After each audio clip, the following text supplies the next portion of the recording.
was a moment in some far-flung past when the first human, or more than likely the first hominin, looked down at their feet or up at the stars and asked, "How long has this been here?" It seems reasonable, intuitive actually, to suggest that shortly afterward, maybe moments, that same ape looked at their hands and probably with wonder asked, "What am I?" Humans are weird. That much is obvious. No other critter has really considered itself quite like we have, and we've been doing it for a long time. Some of the earliest cave art has us representing ourselves, sometimes alone and sometimes with other critters. Some of these older religions would have humans as united with the rest of the natural world, but by and large, I think it's fair to say the majority of religious perspectives had humans as created alongside the rest of life on Earth, but unique compared to it. And I think this is kind of a fair perspective for the people at the time. We were the only ones who were spreading out, who were inventing new tools in cities, evidently, and of course, we were the only ones asking such questions. But exceptions notwithstanding, it kind of seems as though once society set in, most human religions or philosophies considered our species to be like other living things, but distinct in some kind of ethereal way. The nature of that distinction was unclear, as evidenced from the myriad of different perspectives depending on the society in question. But this idea of what are we and how do we actually fit in with all other life on this planet clearly gnawed at us more than how old was the Earth. While no doubt this was a question we'd been asking since we could first form a thought, it was the Greek philosopher Anaximander who first formally proposed that animal types, including humans, could change over time. He proposed that humans had descended from fish, metamorphosing from them when their marshy habitats dried up. This would be the first naturalistic origin suggested for humans in the West. The gods were nowhere to be found, although in a world of metaphysical paradigms, Anaximander knew he was fighting uphill. Materialism, or the idea that the world is composed only of physical matter and its interactions, would be proposed as early as just a few decades later with Democritus. In fact, he and his teacher were the first to propose that the world was made up of individual units, tiny, imperceptible to the eye, called atoma, and that all that occurred in the universe was due to chance and necessity, rather than the actions of the gods. Those ideas would influence the much more popular Epicurus, who believed that nothing should be believed unless it can be supported via observation and deduction. Less of an empiricist was Aristotle, yes again, in the year 400 BCE. Aristotle saw design, where Democritus and Epicurus saw chaos. Aristotle devised the Great Chain of Being, or Scala Natura, to conceptualize humans and the rest of the world.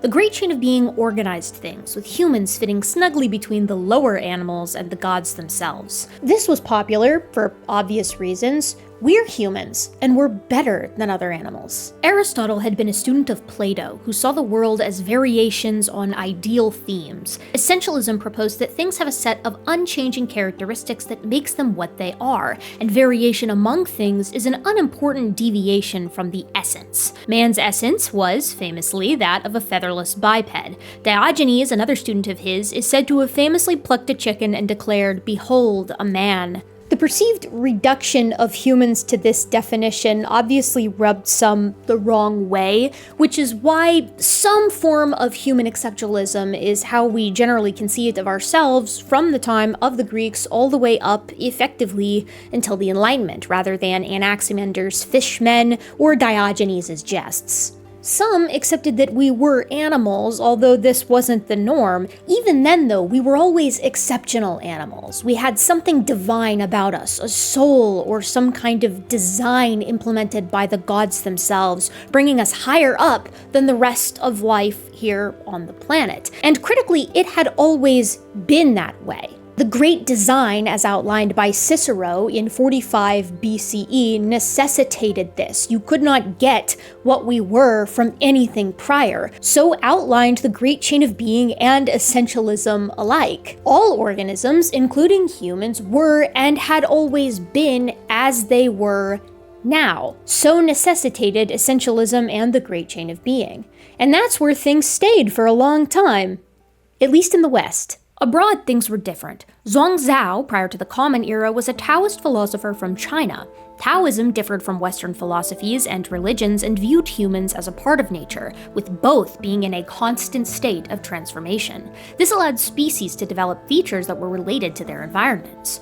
During the Islamic Golden Age, Nasir al-Din Tusi mused on variation. He thought that animals seemed to adapt to their environments and proposed perhaps humans were an adapted form of some previous animal.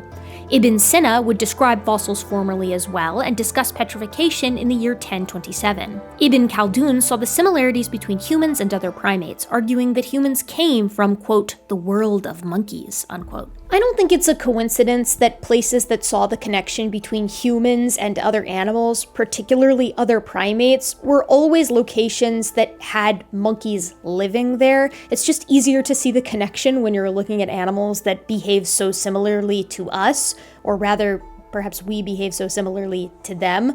Conversely, it seems that human exceptionalism was inexorably linked to places without monkeys or other primates, and this makes sense too. It's a lot easier to draw the line between humans and other animals when you're missing any of our closest living relatives, with which to draw comparison to. Back in the West, various thoughts on the human place in nature emerged, but all had the unifying theme of humans as set apart from nature and as unchanging units, particularly due to the dominance of Christianity and the themes of Genesis. One could argue that much of biology in the West was stagnant during the medieval period and for most of the Renaissance, in stark contrast to the advances of astronomy and the burgeoning discoveries of geology. But the Enlightenment would set the stage for the biological revolution, because just as those geologists and astronomers were asking questions about the rocks and, the sky, biologists were beginning to ask pivotal questions about the nature of living things. Our part, of course, was more or less set in stone, both in the Western world and abroad. Humans are special, we're created by God in His image, and nothing changes anyways, so that's how we were, and that's how we would always be. But there were still plenty of things to investigate about the natural world at large. How did we consider and regard all these other creatures with which we shared the planet? In the year 1680, British anatomist Edward Tyson cut up a porpoise, and he noticed something odd. People had recognized before that whales and dolphins were different from many other marine animals. They didn't have scales, they seemed to breathe air, and anecdotally they seemed smarter. But the human understanding of the animal kingdom at this time was very much static and discrete, something this dissection would disrupt. Tyson found that internally, porpoises looked far more like land animals than marine animals. There were many similarities, but the most striking was the forelimb, which resembled the forelimb of land creatures, including that of man, and a brain which was phenomenally complex, also resembling that of man. Whales and dolphins, the cetaceans, were not fish, they were mammals. Tyson, who would become known as the father of comparative anatomy, would outline this in a publication, but he wouldn't group cetaceans with mammals, because the word mammal didn't exist yet. And this would set him on a course of investigating more animals and their similarity to man.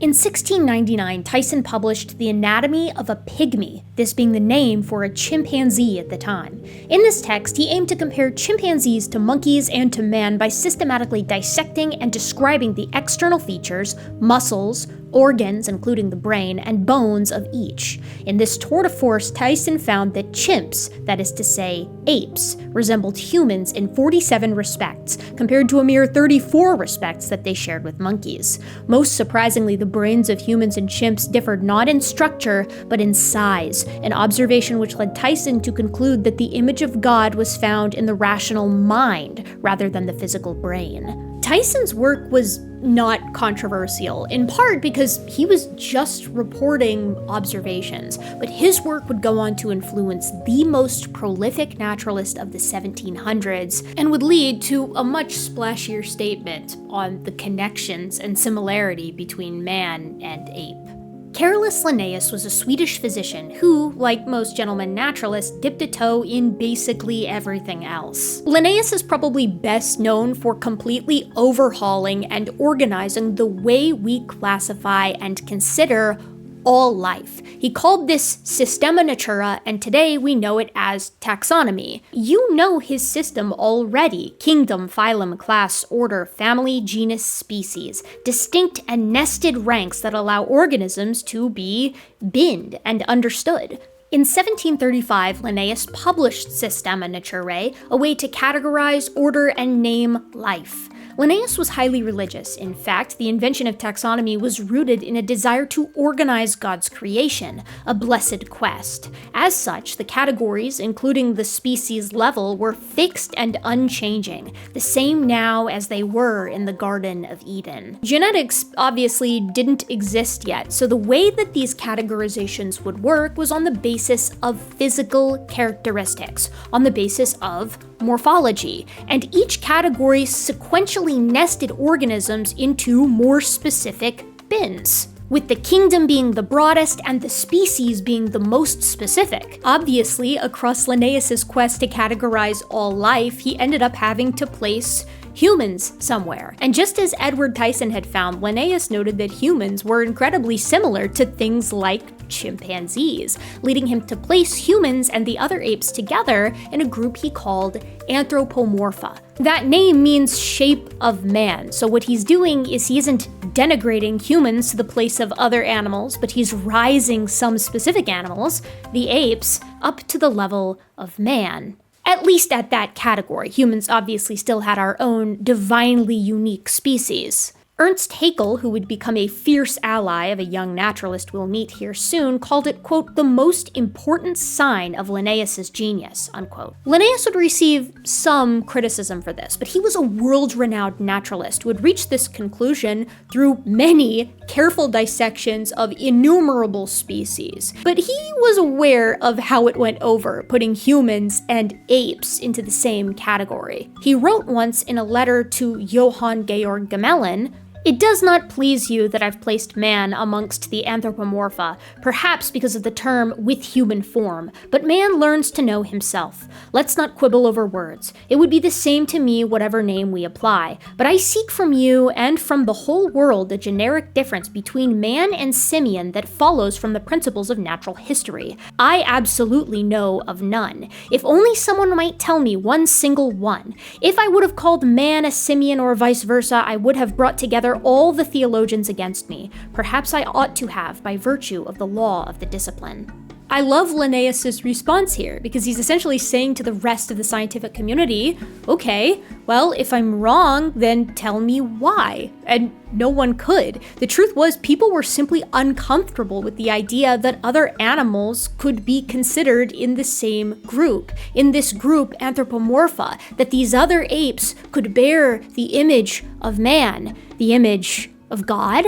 Linnaeus was strongly religious, and he stood firm. Humans were, physically at least, animals. One should not vent one's wrath on animals. Theology decrees that man has a soul and that the animals are mere automata mechanica, but I believe they would be better advised that animals have a soul and that the difference is of nobility. That's just so cool. Linnaeus is so cool. Eventually he's going to change in one of his later editions the name Anthropomorpha to the more familiar name we know today, primates. He's also going to officially create the category of mammals, allowing Tyson's cetaceans to find a home, an explicable categorization at last, as marine mammals. Always, though, Linnaeus was insistent. Humans are animals, and humans are primates. Our soul is what makes us distinct. For all his brilliance, however, Linnaeus was still a man of his time and thought no species were actually related to one another. Not lions and cats, not wood ducks and whooper swans, not Agonum antenarium and Agonum carbonarium. So the similarities of humans and these other man-like simians meant only that they shared a common design. Linnaeus's enormous influence cemented his system as the means by which we discuss organisms all the way up to this day. But an unintended consequence of this is what came with that system was the concept of species fixity. The idea that these species are discrete units and that species don't really change very much over time. One particular bulldog for species fixity was our old friend George Cuvier. And I say bulldog because he had an opponent. Jean-Baptiste Lamarck was a college dropout who joined the military to fight in the 7 Years' War. He fell in love with the natural world, returned to school, and found himself as a professor of zoology at the French Natural History Museum. Like many naturalists, Lamarck was keenly interested in the variation of life and how perhaps life had changed. Discoveries supporting the immense geological change over time, namely erosion, led him to propose not only that species changed, but that the environment may be responsible. He pointed to blindness in moles as an example. These animals were superficially similar to many rodents, but lacked eyes and lived in the dark. Perhaps they lacked eyes because they lived in the dark. Now, Lamarck was not the only early naturalist to propose this idea of the transmutation or change of species over time. One earlier such character was the eccentric Erasmus Darwin. He was a fan of the work of James Hutton and often infused his own writings with the implication of a very old Earth, an impressive feat given the time period he lived. In his seminal piece, Zoonomia, he would make a very bold claim indeed. In the great length of time since the Earth began to exist, perhaps millions of ages before the commencement of all the history of mankind, would it be too bold to imagine that all warm-blooded animals have arisen from one living filament? I don't fully understand why Erasmus wasn't absolutely crucified for this, as later proponents of the transmutation of species would be. The best I can figure is that he sort of dwelled in the safe harbor of speculation. It's one thing to sort of throw something out there, and it's another entirely to pitch it as fact. We saw something similar with Galileo, who proposed his heliocentricity concept as a model with a mechanism. Even Erasmus's posthumous work, The Temple of Nature, which, side note, had to be edited by his great-granddaughter because 16% of it was too salacious. I'm not judging you, but I'm just saying everybody else is gonna. Opted to point only to the vague laws of nature. This saved him from the wrath of the scientific community and the church alike. Lamarck was bolder, taking his ship from the harbor and sailing it directly into a cyclone. His was not just an idea. Lamarck had a mechanism. To explain the range of complexity in organisms and their adaptations to a given environment, he proposed the complexifying and adaptive forces. Perhaps intuitively, the former explained why organisms are complex and some simple, from jellyfish to horses, while the latter explained how organisms adapted to a given environment. The adaptive force additionally changed organism characteristics through the law of use and disuse and the law of inheritance of acquired characteristics. Put simply, traits can be amplified or lost depending on how an organism uses it, and that individual organism's use or disuse is passed on to their offspring. This is typically illustrated using a giraffe's neck. Giraffes used to have short necks, but individual giraffes stretched their necks to reach higher foliage, slightly growing them across their lifetime. They passed these slightly longer necks on to their offspring, and over time, giraffes got longer necks. Lamarck outlined these ideas in Philosophie zoologique in 1809 to mixed reviews. Scientific criticism mostly revolved around the fact that there was simply no evidence for any of this. Strong people didn't necessarily give birth to strong offspring, and the fossil record didn't really exist at all yet as a means by which to see if Lamarck's processes were at play as time stretched into the past. It also trifled with that old plenitude of creation concept. If God created things very good in the beginning, why would species change? Why would they need to? You also have to remember that this was before much of the work by Anning and Cuvier and Buckland, etc. And it was starting to feel just a little bit dangerous because remember, people appreciated that humans were really similar to apes, that we were within the same group, but that was the result of common design, so it wasn't really a threat. But if species could change, well, Charles Lyell said this to his friend Gideon Mantell. If pushed as far as it must go, Lamarck's argument would prove that men may have come from orangutans. Alright, dude.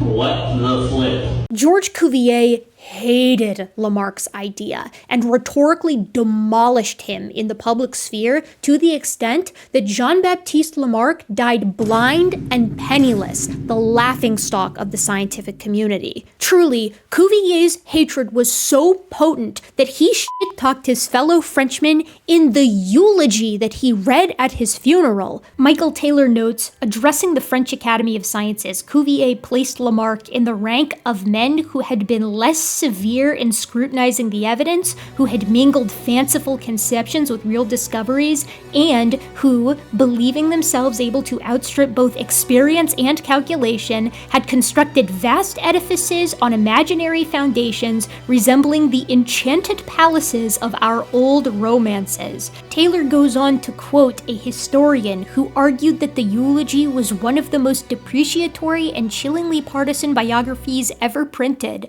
I was rude, but I was rude to an idiot. Haters today could never. Michael Taylor notes in Impossible Monsters that Jean-Baptiste Lamarck was so poor he couldn't even afford to stay buried. His grave was rented, and when the lease was up, they exhumed him and threw his body into a lime pit. Geoffroy St. Hilaire, a colleague of both Lamarck and Cuvier, had his own model for the transmutation of species that got him boxing the latter as well. Cuvier would win this academic fight too, basically forcing St. Hilaire into early retirement and waving the fixity of species banner from the highest mountaintop. Taylor summarizes the impact. In England, the effect of Cuvier's victory was so profound that Charles Lyell, who had once been sympathetic to Lamarckian ideas, made sure that the second volume of the Principles of Geology contained an explicit censure of transmutation. In the immediate aftermath of this debate, the idea that species could adapt to their environment appeared as a dead letter. But the fixity of species had strong roots due to its connections with a much older argument. This argument was initially made by Cicero hundreds, if not thousands of years beforehand, but then brought to the modern age by Anglican clergyman William Paley, who published on it in 1802, Natural Theology, which is where the famous watchmaker argument comes from. In crossing a heath, suppose I pitched my foot against a stone, and were asked how the stone came to be there. I might possibly answer that, for anything I knew to the contrary, it had lain there forever, nor would it perhaps be very easy to show the absurdity of this answer. But suppose I found a watch upon the ground, and it should be inquired how that watch happened to be there in that place. I should hardly think of the answer I had given before, that for anything I knew, the watch might have always been there. There must have existed at some time, at some place or another, an artificer or artificers who formed the watch, for the purpose which we find it actually to answer, who comprehended its construction and designed its use. Every indication of contrivance, every manifestation of design which existed in the watch exists in the works of nature, with the difference on the side of nature being greater or more, and that in a degree which exceeds all computation. Watches are complicated. If you found one in nature, you would think that someone designed it. Watches are complicated, carefully crafted, and they perform a very explicit purpose. They tell the time. Nature is even more complicated than a simple pocket watch. Therefore, if pocket watches were designed and require, in fact, a designer, nature does as well. You can see how this would help a concept like species fixity. A designer might change the design of a given watch model, but it requires their hand interfering and making the changes. Pocket watches don't just change on their own. The year is 1831. William Buckland and George Cuvier continue their work in support of catastrophism, although the former will soon abandon the idea and the latter has less than a year left to live. Jean-Baptiste Lamarck has been dead for nearly half a decade, and Geoffroy St. Hilaire has bowed out of the debate with Cuvier. Mary Anning is quietly collecting her fossils, but the majority of her major discoveries are behind her, and although she doesn't know it yet, cancer burns in her chest. Charles Lyell has just published the first edition of his groundbreaking book, Principles of Geology, and a legion of the next generation of young naturalists stand ready to pick up the torch. As the decade kicks off, the scientific community knows that the antiquity of the Earth now stretches deep into the past, the heavens similarly sprawling out above into a universe of unknown size and age. As for the creatures of the Earth, they are remarkably complex and well designed for their environment, created by a watchful God in successive waves across the vast eons of history, the days of Genesis, or the immense primordial period before. floor. The rocks beneath their feet groan and hiss over countless centuries at the mercy of geologic processes which slowly subjugate them into forming towering mountains and deep valleys. The environment shifts over these near infinite ages, wiping out ecosystems and requiring the intermittent hand of God himself to keep the earth populated with species, helpless in the face of change. Yes, the year is 1831, and a man boards a boat.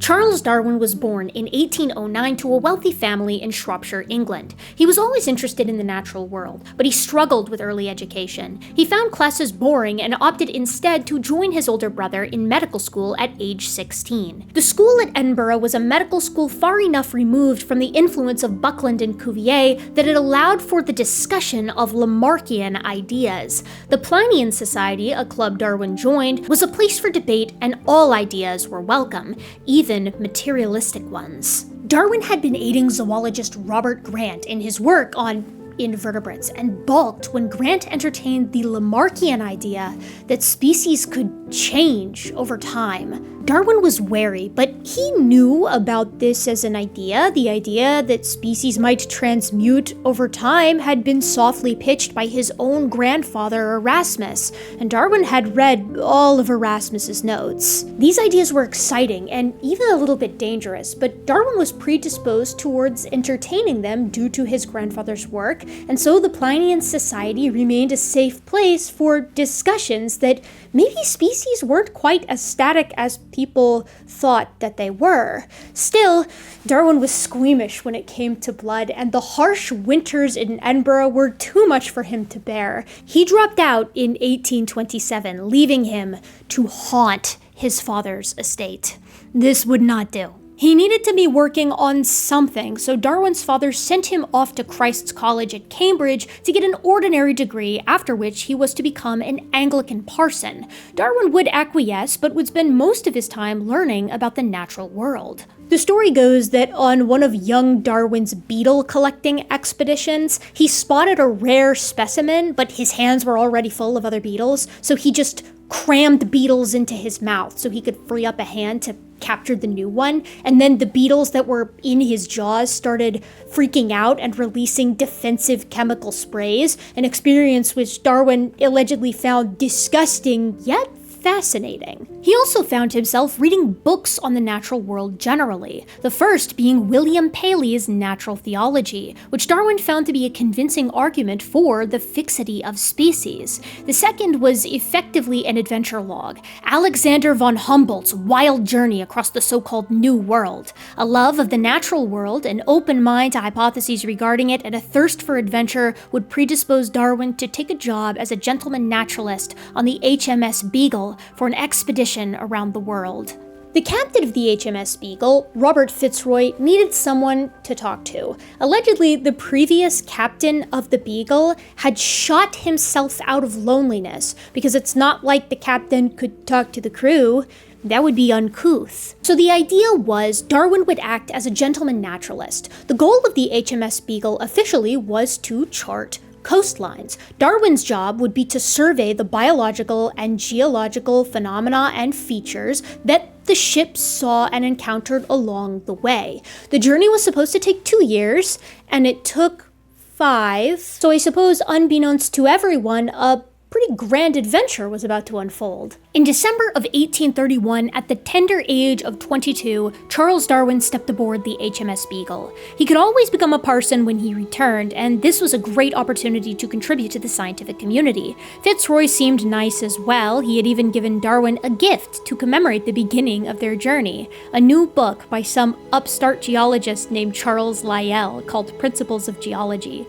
The expedition took them along the west coast of Africa first, left. During days at sea, Darwin pulled up samples of water and marveled at the beauty of microscopic plankton. Many of these creatures, so low in the scale of nature, are most exquisite in their forms and rich colors. It creates a feeling of wonder that so much beauty should be apparently created for such little purpose. And this epiphany was only the beginning. At the small islands of Cape Verde, Darwin described ancient limestone formations which looked identical to the sand beneath his feet, and further made comparisons to the Temple of Serapis and the homes on the island, directly praising the genius of Lyell in his journals. In South America, Darwin took long journeys to shore and inland as the ship marked the coastline. Vast collections of organisms accumulated and were periodically sent back to England to make room for more. Darwin and the crew got along well, and they often aided him in his collection efforts. Fitzroy was more temperamental, once banning Darwin from his company when the latter expressed disgust at the slavery on display in Brazil. In Argentina, following the rumor a local farmer had discovered giant's bones, Darwin came upon the skull of what would later become known as Toxodon. Some local kids had leaned it up against a post and were throwing rocks at it when Darwin purchased it for 18 pence. He thought it resembled a rhinoceros, but was frustrated at the strange features that were a perfect fit to no living mammal. Decades after Darwin's death, Toxodon would be shown to be a part of an order of mammals that was entirely extinct. In Tierra del Fuego, Darwin met indigenous people whose customs and perceived savage behavior shocked him. He had been in the company of 3 Fuegians for some time who were now returning to their people as missionaries, and Darwin was shocked that these civilized men could be of the same stock as the still indigenous living Fuegians. These observations would influence a later book Darwin wrote on humans, supporting both the single species all living humans occupied and the prospect of more civilized behavior coming from more savage behavior. At Punta Alta, Patagonia, he found extinct mammal fossils, some like those described by Cuvier. The conglomerate rocks showed signs of slow tidal deposition rather than that of catastrophic events, yet again supporting Lyell over Cuvier. In Concepcion, Chile, Darwin and company experienced an earthquake that caused mass devastation and razed geological structures in mere hours. Small local catastrophes could be combined with mundane processes and cause large-scale geologic change over vast amounts of time and space. There was no need for a global flood or any other such events. Darwin would collect countless specimens, extant and extinct, travel up the Rio Negro and through the Andes, and document observations on animals, plants, and geologic phenomena. They had traveled the length of the continent on both sides. As the Beagle banked away from South America, small islands shimmered on the horizon, which would set the stage for Darwin's most monumental discovery. The Galapagos exposed the crew of the Beagle to colossal tortoises, antediluvian iguanas, and countless birds. Darwin noticed that many of the animals differed from island to island, and in the case of the mockingbirds he had collected, they bore a striking similarity to a mainland variety. These birds, which so closely are allied to the Thenica of Chile, is singular from existing as varieties or distinct species in different islands. I have 4 specimens from as many islands. These will be found to be 2 or 3 varieties, and each variety is constant in its own island. In addition to the mockingbirds, he would collect blackbirds, finches, and gore's beaks, although these birds were hardly discussed in his notes at the time. Darwin observed recently extinct volcanoes coughing up smoke and small glittering pools of brackish water, which attracted innumerable varieties of birds, and all the while he considered Lyell's rejection of the transmutation of species. It will be very interesting to find from future comparison to what district or center of creation the organized beings of this archipelago must be attached. These collections would revolutionize biology, but not yet. The Beagle sailed to Tahiti from the Galapagos, where Darwin was shocked by the civility of the indigenous population. He attributed their polite nature to the influence of Christianity on the island, and was pleased to see that the allegations he had heard of tyrannical missionaries exterminating local culture were evidently overblown.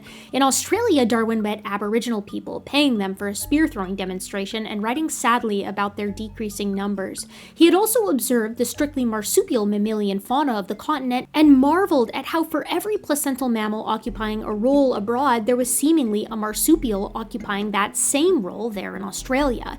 He remarked that an unbeliever might exclaim, "Surely 2 distinct creators must have been at work. Their object, however, has been the same, and certainly the end in each case is complete." I am always floored at just how casually Charles Darwin is discovering foundational concepts in science. He just described homoplasy there. At the Keeling Islands, Darwin gathered support for his own hypothesis on coral atoll formation, one which differed from Lyell's, and in South Africa he met the famed astronomer John Herschel. Herschel had also been a huge fan of Lyell's work, finding uniformitarianism to be a more compelling idea than catastrophism followed by sequential creation events. He deemed Cuvier's idea an inadequate conception of the creator.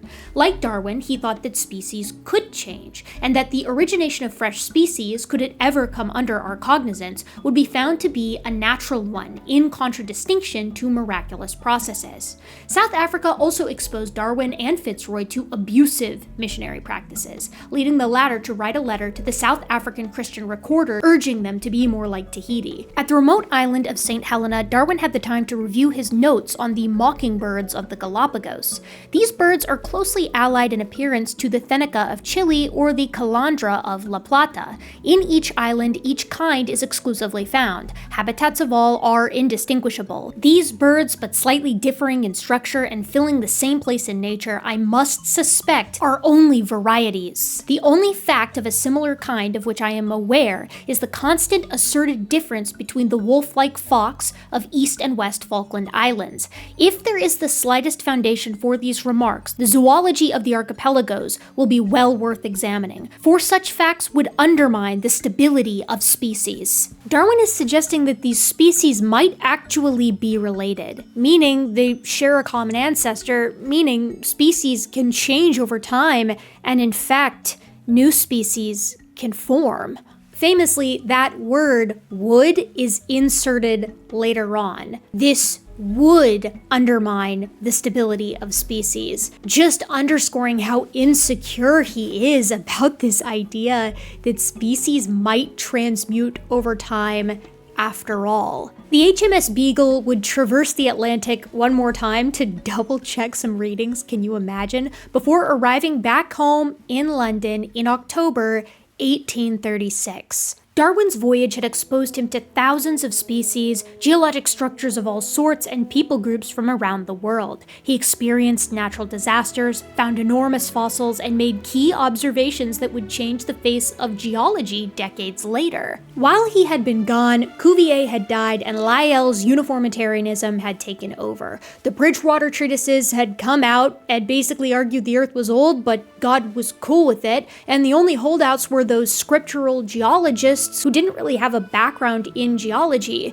They were arguing mostly from a layman perspective. Also during that time, Louis Agassiz, a prominent Harvard naturalist, argued that there was a correspondence between the fossil record known at the time and embryonic development, and he thought that this was excellent support that successive creation events had occurred over time. He was a big Cuvier fan, that Agassiz. William Whewell coined the term science while Darwin was abroad, and economist and demographer Thomas Malthus passed away. Well now, he's not a naturalist. I wonder what he's doing here. Malthus had been the author of an essay on the principle of population, an argument and simple warning. The global human population was growing, and there are only so many resources. If humanity wasn't careful, the population would outpace the resource availability, leading to inevitable extermination, sickly seasons, epidemics, pestilence, and plague.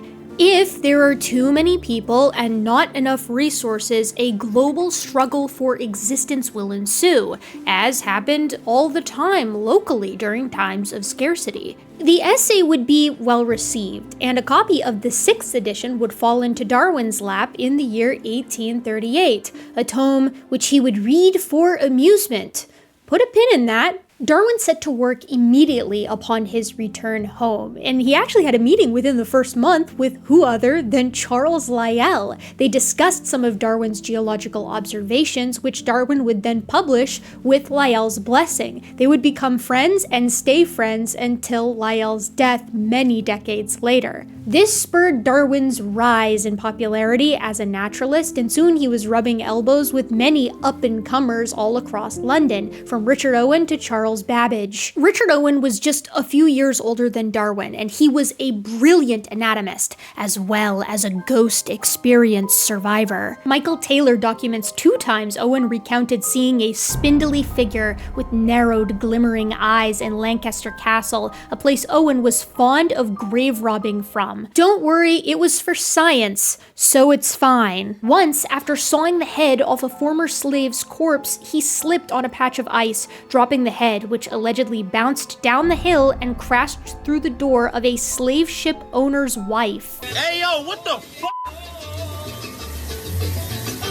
Owen was a museum dweller, spending copious amounts of time with specimens in various museums. This likely amplified his wide expertise in anatomy, an expertise which often required him bringing home rotting animals for dissection, much to the chagrin of his wife Caroline, who was often involved in his work. Owen was brilliant, but stubborn, sharp-tongued, and quick to make enemies. His Wikipedia page has an entire section dedicated to conflict with his peers that begins with, Owen has been described by some as a malicious, dishonest, and hateful individual. He was known in the scientific community of the day to railroad the publications of his enemies. It was very productive. I stopped several cases of confrontation, violence, destruction. Where was it coming from? From me, for sure. Rigidly orthodox in his faith, Richard Owen, along with William Buckland, would systematically lambast those who were advocating for the transmutation of species, which meant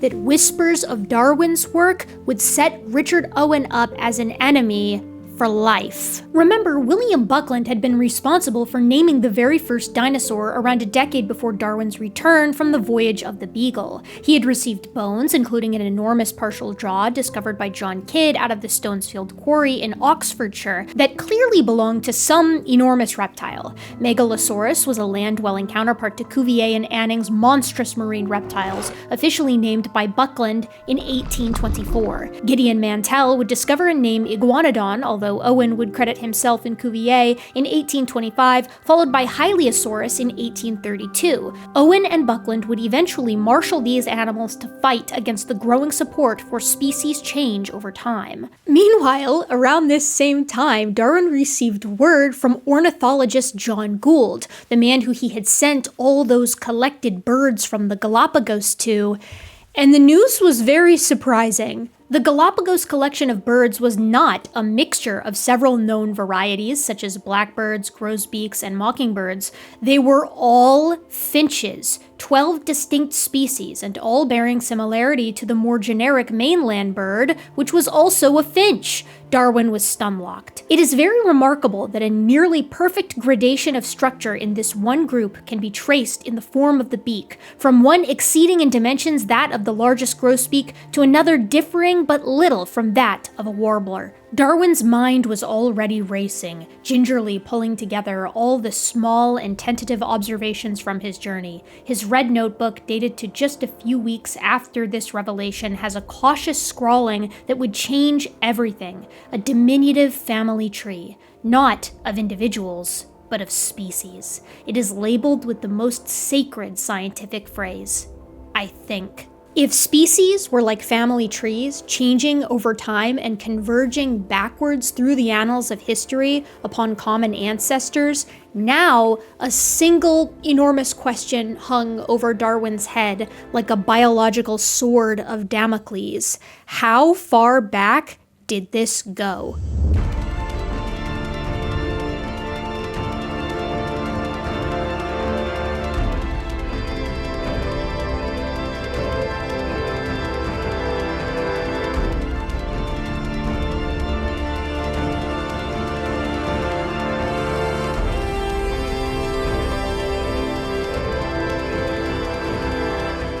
The implications were unorthodox, thrilling, dreadful, and very, very dangerous. So Darwin did what anyone would do.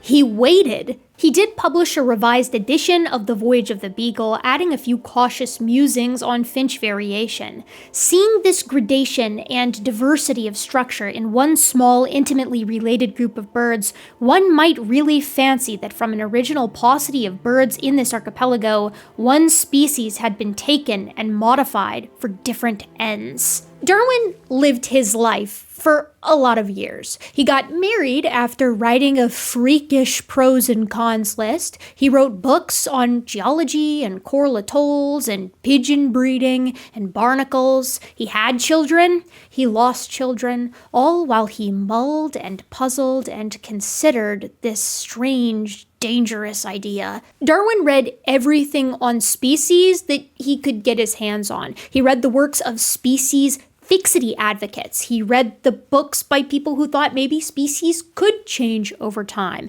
And included in this list was one strange piece by a one Thomas Malthus about population collapse. This idea that in a world with too many individuals and not enough resources to go around, well, that had pretty enormous implications if applied to the natural world, didn't it? That was the linchpin concept that pulled all Darwin's observations together. It's hard not to see some epiphany. The observations which would underpin his seminal work can be laid out like so. 1. Darwin considered the infinite population potential of all organisms and how it was constrained by the resource availability, leading to a struggle for existence. 2. Darwin had observed that populations were stable, despite the propensity of countless organisms to produce far more offspring than could survive to adulthood. 3. Darwin observed extreme variation, which was obvious amongst the offspring of all sexually reproducing organisms, and this variation made some offspring better at acquiring resources than others in any given environment. 4. Darwin saw that variation was evidently heritable. Successful organisms with beneficial characteristics grew larger, reproduced more, and passed those beneficial traits on.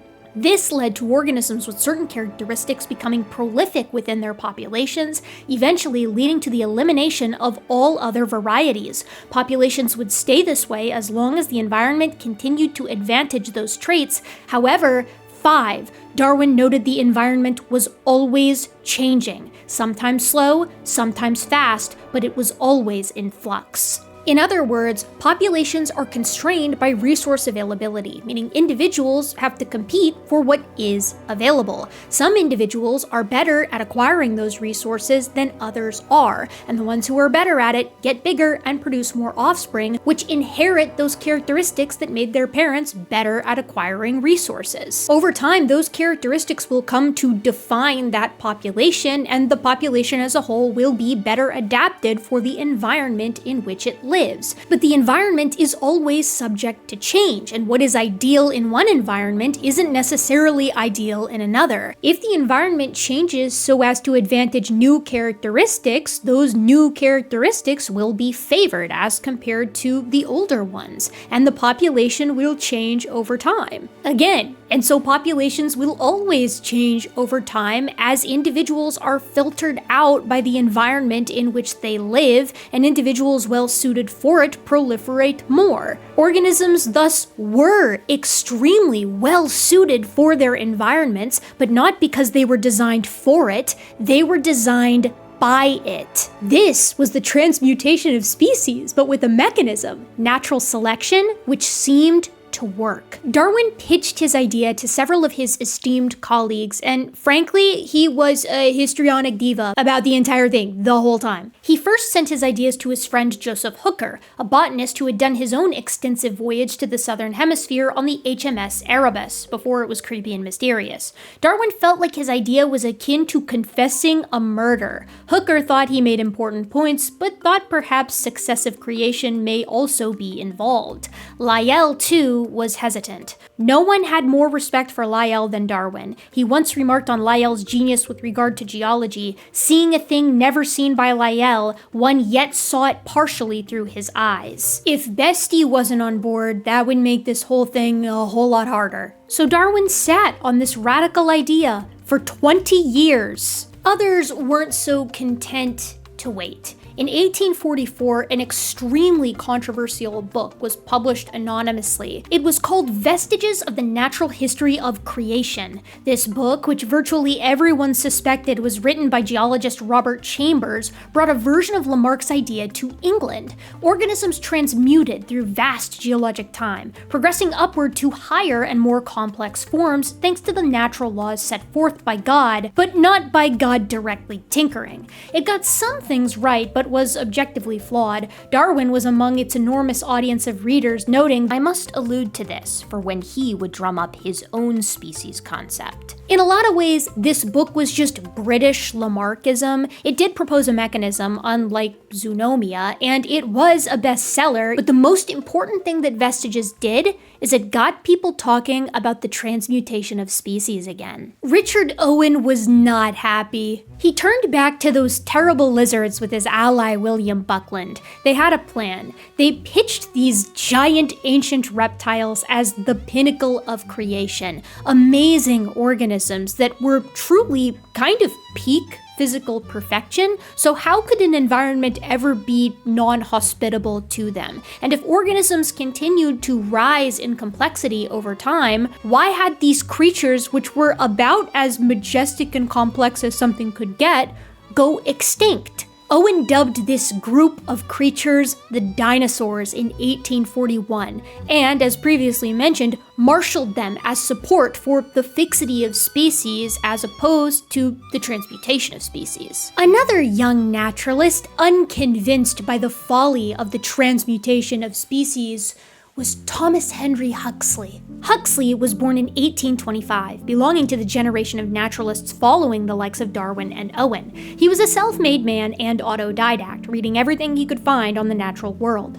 Huxley would borrow money to attend medical school, a gambit which would pay off, but not in the way he might have thought. In order to pay off his debt, Huxley took on the role of an assistant surgeon in the Royal Navy, being stationed on the HMS Rattlesnake. The purpose of the voyage was to chart around New Guinea and Australia, with Huxley in charge of the gentleman naturalist collecting. He would meet Henrietta Heathorn in Sydney, and to use modern parlance, he was down bad. According to Michael Taylor, they were engaged after 5 meetings, not dates, meetings. Huxley wanted to move forward with the marriage to Henrietta, but for this he needed money and a stable gig back in London's academic world. Surprisingly, some support from the latter would come from Richard Owen. Owen was devoutly religious, to a fault in the eyes of the scientific community even at this time, and Huxley was a pretty pointed agnostic, fairly risky for that time, and he also palled around with a lot of other secular thinkers. But while they differed on religion, Huxley actually balked at the idea that a divine agent would have any role in the natural world. They did have one thing in common,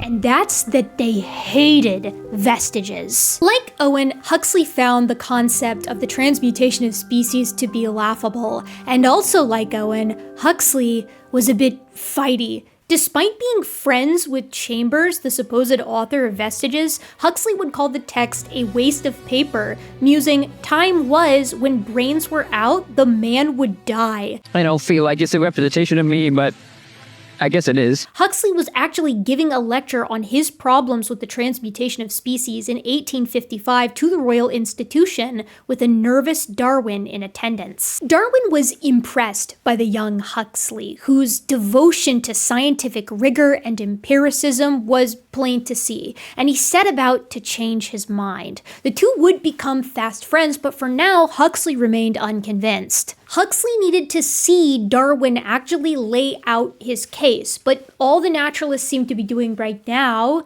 was contemplating. He was procrastinating. Meanwhile, in an obscure quarry in the British territory of Gibraltar, a group of men found a very odd skull. They'd been collecting stone to reinforce a military installation when they happened across a face staring back from the rock. They presented the find to the Gibraltar Scientific Society, where it was promptly put into storage with the label, "An ancient human died before the universal flood."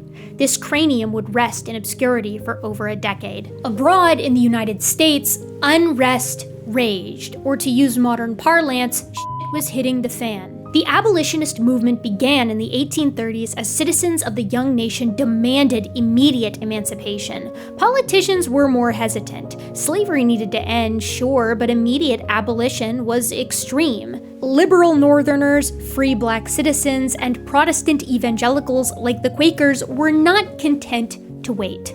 But Christianity, as the dominant religion of the United States, had players on both sides of the chessboard. In the South, Christians in favor of slavery formed the Southern Baptist Convention, and those who argued for white supremacy did so with the support of some Northern naturalists. Now prominent naturalist Louis Agassiz argued, quote, "The brain of the is that of the imperfect brain of a 7 months infant in the womb of a white," unquote. Although Agassiz never openly in writing supported slavery, these arguments were not made in a vacuum.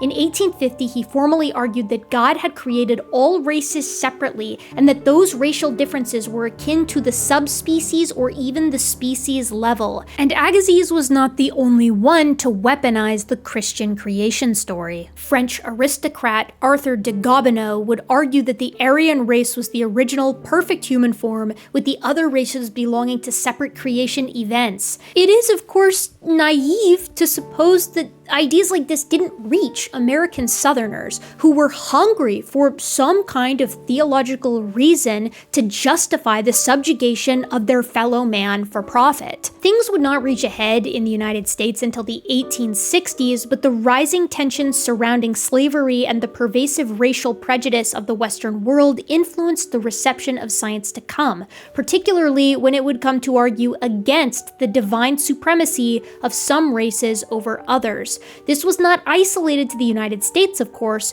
Darwin and Huxley were both outspoken abolitionists and clashed with many of their peers for condemning slavery in all its forms. Elsewhere, science continued to advance in little ways. In the year 1854, at a quiet monastery in what is now the Czech Republic, an Augustinian monk named Gregor Mendel began breeding pea plants. In just a few years' time, he will discover genetics. Another major discovery, which would not be appreciated in its time, occurred in 1856 when a small group of German workers attempting to clear a cave where the German Düssel met the Rhine pulled a very strange partial skeleton of an odd-looking human from the muck and mire. The men sent the remains to a nearby anatomist at Bonn, Hermann Schaefhausen, who wrote up the find. The skull cap of this individual was thick-walled and sloped, scarred by powerful muscles, and the brow ridge shocked him. It gave the cranium a look like that of the large apes. This individual clearly belonged to some barbarous race of men that lived long ago. The true nature of this discovery would have to wait a while yet. In 1858, Charles Lyell received an early manuscript from some young scientist titled "On the Law Which Has Regulated the Introduction of New Species." Lyell couldn't believe his eyes. This was basically Darwin's entire idea. So being the ride-or-die best friend that he was, he reached out to Chucky D and was like, "Listen, you need to publish ASAP, or you need to reach out to this scientist, whoever he is, and orchestrate some kind of collab." Alfred Russel Wallace was born in 1823, and unlike many other gentleman naturalists, in fact it's almost a prerequisite, he did not come from an exceedingly wealthy family. This is to the degree that we aren't even 100% sure as to his nationality. Wallace worked several different jobs in his early life, land surveying and the like, but he was always most interested in the natural world. Wallace also seemed to have very bad luck. He lost his father and a brother in the early 1840s and faced trouble keeping businesses afloat. Using his spare time, he collected insects with entomologist Henry Bates, and the two frequently discussed the latest advancements in the natural sciences. They read Malthus's essays, they read Vestiges, they read Darwin's memoirs, and those by William Henry Edwards, and came to the conclusion that a journey abroad may be both scientifically rewarding and financially lucrative. Evidently, collections could go for a lot of money back then. The plan? Collect duplicates of as much as possible and sell them to private collections and the British Museum. Brilliant! There's really only one thing that could mess it up.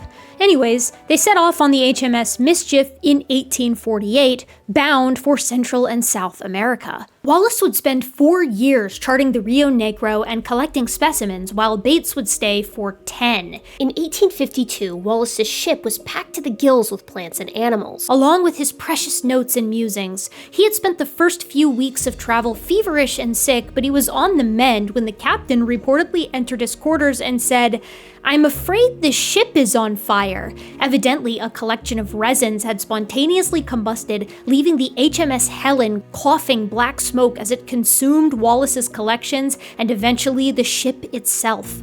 Wallace and the crew would be set adrift in the open ocean on a small lifeboat, not knowing their fate. 10 days later, the Jordison, an ancient and plodding boat headed to the UK from Cuba, would come to their aid. The ship that rescued them didn't even have enough food, so they had to be on strict rations for weeks. I'm just trying to imagine this. Can you put yourself in Wallace's shoes here? You're sitting on a lifeboat, it's been 9 days, and all you have to think about is how thirsty and hungry you are, how hot you are, and how you've just lost absolutely everything in a boat fire. Then you get picked up by this random boat that doesn't have enough food for everybody, so you're on rations for the next several weeks, and also the entire crew that rescued you is pissed off because it's your fault that they're on rations. And of course, you're still mulling over the fact that your life's work is at the bottom of the ocean and also ash. What a nightmare. Luckily, Wallace was at least aware that he had horrible luck or had accidentally been cursed by some kind of forest witch because he had the entire collection insured. Wallace lived on the meager payout for a year and a half, publishing on the notes and specimens that had survived. He also met many up-and-coming naturalists such as Thomas Huxley, and very briefly he chatted with Darwin himself, a veritable science celebrity now. Astonishingly, Wallace wanted to get back out there. He had unfinished business. Now, he wasn't willing to go back to South America, understandably, I think. He opted instead to do an expedition in the Malay archipelago. Funding was provided by none other than Lyell and Anning's old pal Murchison, letting Wallace set off in 1854. Alfred Russel Wallace would collect over 125,000 specimens over the next 8 years, sending a lot of them back as he collected them this time. Lizard species bearing stunted legs allowed him to muse on the nature of rudimentary structures.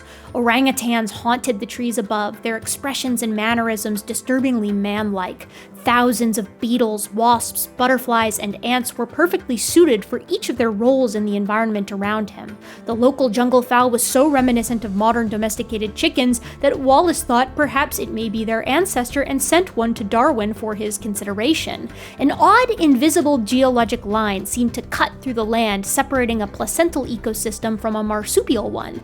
Wallace's brain churned with ideas and connections, but it would not be until 1858 that it came together for him. In the clouded jungles of Borneo, amidst the burning orange of tigers and orangutans, and in the shadow of crumbling Hindu temple complexes, Wallace was stricken with a terrible illness. According to records, it was in fitful delirium that he, just like Darwin, recalled the essays of Malthus. In a world of limited resources and countless challenges, in a world where organisms varied from one another and competed for those few resources in hostile landscapes, some would be better fit for the job than others. The struggle for existence demanded that only the fittest organisms within their populations could survive, and each new and natural variant that emerged would be tested against its brethren. If it was more successful with these new traits, it would grow large, reproduce often, and pass those traits on. This would recapitulate with the offspring and their offspring, and so on until the entire population, even the entire species, was shaped into the likeness of the new beneficial trait.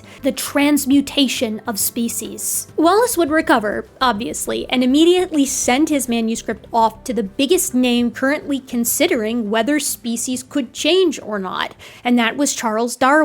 And so, On the Law which has regulated the introduction of new species came into the hands of Lyell and Darwin in 1858. Two men independently reaching the same conclusion under similar observation, it was time to publish. Darwin sheepishly asked Wallace if he might consider collaborating, which thrilled Wallace to the extent that he evidently bragged to his mom about it. To establish priority, Darwin presented a small summary of the general theory at the Linnean Society that year, but without a full outline, including active observation, observations and examples, the presentation impressed few.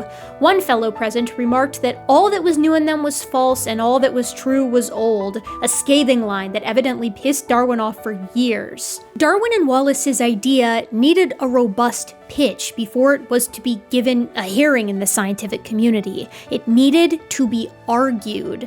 At last, Darwin set to work on his big book, a tome that would outline the argument formally. This notion thrilled Lyell. He was actually so excited by the prospect that he reached out to the same publisher, John Murray III, who had helped Lyell get Principles of Geology out there 3 decades earlier. Now, Lyell himself wasn't actually fully convinced of Darwin's argument. He wasn't fully on board with the idea that species could change, but ride or die as he was, he wanted to give his friend a shot to make his case. 1 year after the soft launch to the Linnean Society on the origin of species and variation by means of natural selection was published. It was one long argument, a case made for the idea that species could change over time. 500 pages outlined the principles of natural selection by grounding them in common sense applications to domestic animals and his own observations on the voyage of the Beagle. Populations of organisms changed because they struggled, competing against one another and having differential reproductive success depending on their characteristics. How far back did this change go? All the way to the very beginning. There was a tree of life that connected all living things to one another and countless ancestors stretching through the mists of time and space to a common ancestor of everything. Darwin's allies had seen the publication first, and it instantly won over Huxley, who was so fully convinced by Darwin's case he would be the idea's most vociferous supporter. Lyell was deeply conflicted, for this common ancestor proposed by Darwin wasn't just the forebearer of everything, but also the predecessor of everyone. Humans weren't just animals, but animals at the mercy of the same natural processes as everything else. In one of the only mentions of its application to humans in Origin, Darwin suggested that this new theory might throw light on the origin of man. If species changed over time due to natural selection and the human species was not excused, had humans always been humans, or had they come from something else, something more primitive? Did they share that common ancestor with all other life? Lyell balked at the idea on a theological basis, but was simultaneously stunned by the argument Darwin had made for the origin of species via natural selection. In letters to Darwin and Huxley, he couldn't help but muse about the nature of human change over time with relation to one of his favorite subjects, fossils. In a prediction that had, unbeknownst to him, already come to fruition, Lyell wrote to his friends, "We shall in time discover extinct fossil varieties of man." Origin's impact reached the other side of the pond as well, where it fell into the hands of renowned botanist and prolific Harvard professor Asa Gray. Gray was one of the founders of American academia as we know it, and a strong opponent to the other American scholar at play here, Louis Agassiz. Like Darwin, Gray abhorred slavery and argued all humans were of a single species. Gray was vocally Christian and felt that it taught under no uncertain terms that all humans were united biologically, a notion supported by the scientific fact that all humans could interbreed. Gray knew Darwin. He had met him in 1839 through their mutual friend Hooker while visiting London, leading to a lifetime of correspondence. Darwin and Gray would bond over their empirical approach to science and, together with Hooker, would collaborate over the years. Asa Gray was convinced of the transmutation of species before Hooker was, and certainly before Lyell was, due to his own work with plant hybridization as well as Darwin's musings in Voyage on the Galapagos finches. Origin was different though. Origin outlined the actual engine for species change, as well as the limitless bounds it occupied. Gray would receive his copy just before Christmas and found it to be a tour de force. He would be Darwin's strongest American advocate, organizing the book's sales and copyright and fiercely advocating for its veracity. He would also ardently oppose both scientific and theological arguments against Darwin in the States, insistent that natural selection was a wonderful mechanism designed and set forth by God. Darwin's long-form argument in Origin had also convinced earlier doubter and friend Joseph Hooker, who called the idea ingenious and original. Gray, Lyell, and Hooker represent wonderfully the microcosm of how religious men and women perceived origin in a broad sense. The idea was phenomenally pitched and well supported, but taken to its logical conclusion, the change in species due to natural selection could be theologically perilous. This dangerous idea, this brilliant process, this wonderful mechanism had a name beyond the transmutation of species, but it is uttered only once in the entirety of the first edition of On the Origin of Species, as the very last word. There is grandeur in this view of life, with its several powers having been originally breathed by the Creator into a few forms or into one, and that, whilst this planet has gone on cycling according to the fixed laws of gravity, from so simple a beginning, endless forms, most beautiful and most wonderful, have been and are being evolved.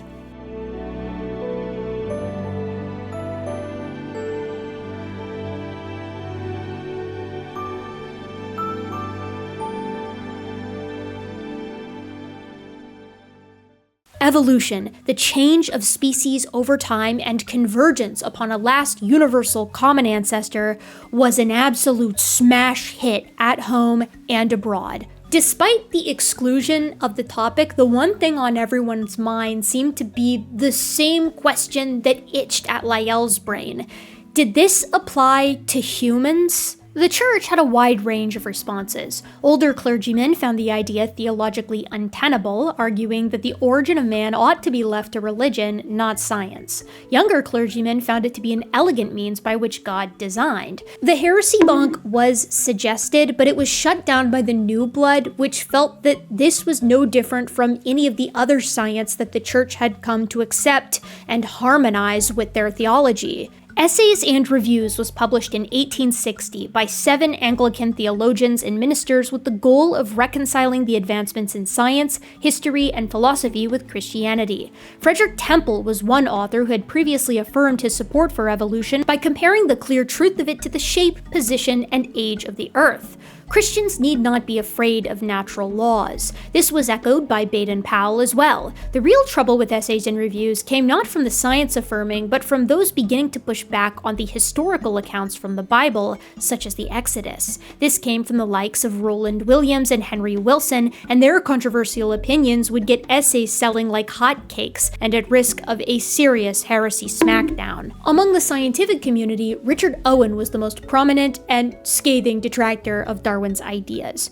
Owen kind of liked Darwin. He appreciated the specimens that Darwin had donated to the museum years earlier, and in the spirit of that and politeness, he said that he would review Origin in full eventually, but instead he anonymously slammed the text. First, he called it an abuse of science, which was insulting enough already, but then he said that it reminded him of French science, which... Today, I'm going to be day drinking and smoking cigarettes in a public park at 2 p.m. He's lucky he didn't get challenged to a duel over that one. I would want my satisfaction personally. The weird thing was, Owen had kind of come around to the idea of the transmutation of species. Sort of. He just didn't think that it could occur in a naturalistic way. Owen conceived of God as a divine tinkerer working with created archetypes, and evidently humans as being separated from virtually everything else. Owen's archetype did not go over well with Huxley, who found it fundamentally opposed to the spirit of science. Like diluvialism before it, Owen's archetypes were untestable. They weren't really science, they were just a sort of gesture at science. But Owen wouldn't be the only one to leverage religion as a primary attack against evolution. Some of these detractors would be Darwin's colleagues and old teachers. William Whewell banned the book from Cambridge, despite being quoted numerous times in Origin. John Henslow called it a stumble in the right direction. Old Adam Sedgwick, his former professor who had been convinced by Lyell of the ancient uniformitarianism Earth, wrote to his former student, "I have read your book with more pain than pleasure." Like many critics, his concern came not from the science, but from the implications of it. Humanity would suffer a damage that might brutalize it. Darwin's supporters were swift to respond. In the UK, Joseph Hooker would write directly on his support for evolution in his botanical texts, released just 1 month later. In the United States, Asa Gray would sing Origin's praises, taking care to let his audience know that this is not an atheistic text as some were already trying to spin it. According to Gray, Darwin's views on variation were general and even universal, his argument fair and natural, and certainly not necessarily atheistic. And our other main US naturalist was unimpressed. Agassiz thought that Darwin's theory was a collection of mere guesses, one which was a scientific mistake, untrue in its facts, unscientific in its methods, and mischievous in its tendency. In the Westminster Review, Thomas Huxley praised On the Origin of Species as the most compendious statement of well-sifted facts bearing on the doctrine of species that has ever appeared. He denounced special creation as verbal hocus pocus that had been a mere specious mask for our ignorance. Huxley argued that Darwin's work does not so much prove that natural selection does occur, as much that it must occur. As a general summary, though, the praise primarily came from the scientific community, and the detractors came from a very particular conservative branch of the theological one. In 1860, Samuel Wilberforce, the Bishop of Oxford, levied a criticism against Origin at the British Association meeting where Huxley was in attendance. Darwin was sick, and Huxley was present at the behest of a friend and former punching bag, Chambers, the author of Vestiges. In front of a packed audience, Wilberforce praised Origin's prose before arguing that the evolution of species had never been observed. The mummified Egyptian animals and plants from thousands of years ago resembled those of today. And how could man be a descendant of something so low as a primate when his faculties were so ascendant? He then turned directly to Huxley, now a well-known ally of Darwin, and asked, "Was it through your grandfather or grandmother that you claimed to descend from a monkey?" The audience erupted in laughter and applause while Huxley, according to records, turned to the chemist seated beside him, named Benjamin Bodie, and whispered, "The Lord hath delivered him into my hands." Huxley stood, regarded the audience, and said loudly and proudly, "If the question is put to me, would I rather have a miserable ape for a grandfather, or a man highly endowed by nature and possessed of great means and influence, and yet who employs these faculties for the mere purpose of introducing ridicule into a grave scientific discussion, I unhesitatingly affirm my preference for the ape." The crowd went insane. Overseas, Asa Gray was fighting a similar battle as Huxley was, but unlike Huxley, Asa Gray was devoutly religious, and so he took a slightly different strategy. Gray published essays reconciling evolution by natural selection and religion with a straightforward piece titled Natural Selection Not Inconsistent with Natural Theology. It was extremely successful and provided a seamless road for religious folks of America to accept Darwin's ideas. Back in the UK, though, things theologically were reaching a fever pitch. The whole essays affair had Wilberforce and many others responding with their own essays within the same year, and led to an official heresy bonk of all 7 authors. They were eventually acquitted, but this just goes to underscore the deep, quivering anxiety that the British public felt when looking modern science, history, and philosophy in the face. Were these 3 fields actually trying to harmonize themselves with scripture? Or were they trying to run it out of town? These theological tensions were now evident to the public as well, a notion that greatly upset Charles Darwin. He and Asa Gray had been corresponding for years about the nature of his idea and its relationship to God, which Darwin felt was a subject too profound for the human intellect. A dog might as well speculate on the mind of Newton. He arranged to have Gray's pamphlet redistributed in London in 1861 in hopes of assuaging people that, as he had remarked to Gray in a letter, evolution by means of natural selection was not at all necessarily anti-theistical. After all, within the scientific community, the vast majority of scientists were Christians, were religious, including Hooker, Lyell, Gray, and when he published On the Origin of Species, Darwin himself. The pitting of religion against science was already wrong in their eyes philosophically, but worse yet, it made them uneasy. Was their work next? Despite this, the support for Darwin's evolutionary theory continued to grow, much to the chagrin of Richard Owen. Owen hated the idea of species transmutation, of course, but he hated the idea that humans are evolved primates even more. Worse yet, humans being closely allied with other apes in a physical sense had been cemented since Linnaeus and confirmed by his own extensive anatomical studies. Owen needed a defining difference to set humanity apart, and for this he turned to the brain. The hippocampus minor was the defining feature. Only humans had it, he argued, and it endowed them with their special mental faculties. As it happened, Owen was also at the 1860 British Association meeting, and in addition to cementing Huxley as Darwin's bulldog, that meeting would also spur one of the greatest debates of the next few years, when Owen took the stage and claimed he would be bringing forth facts which put Darwin's theory to the test. He outlined his hippocampus minor argument, claiming that the brain of the gorilla was more different from that of a man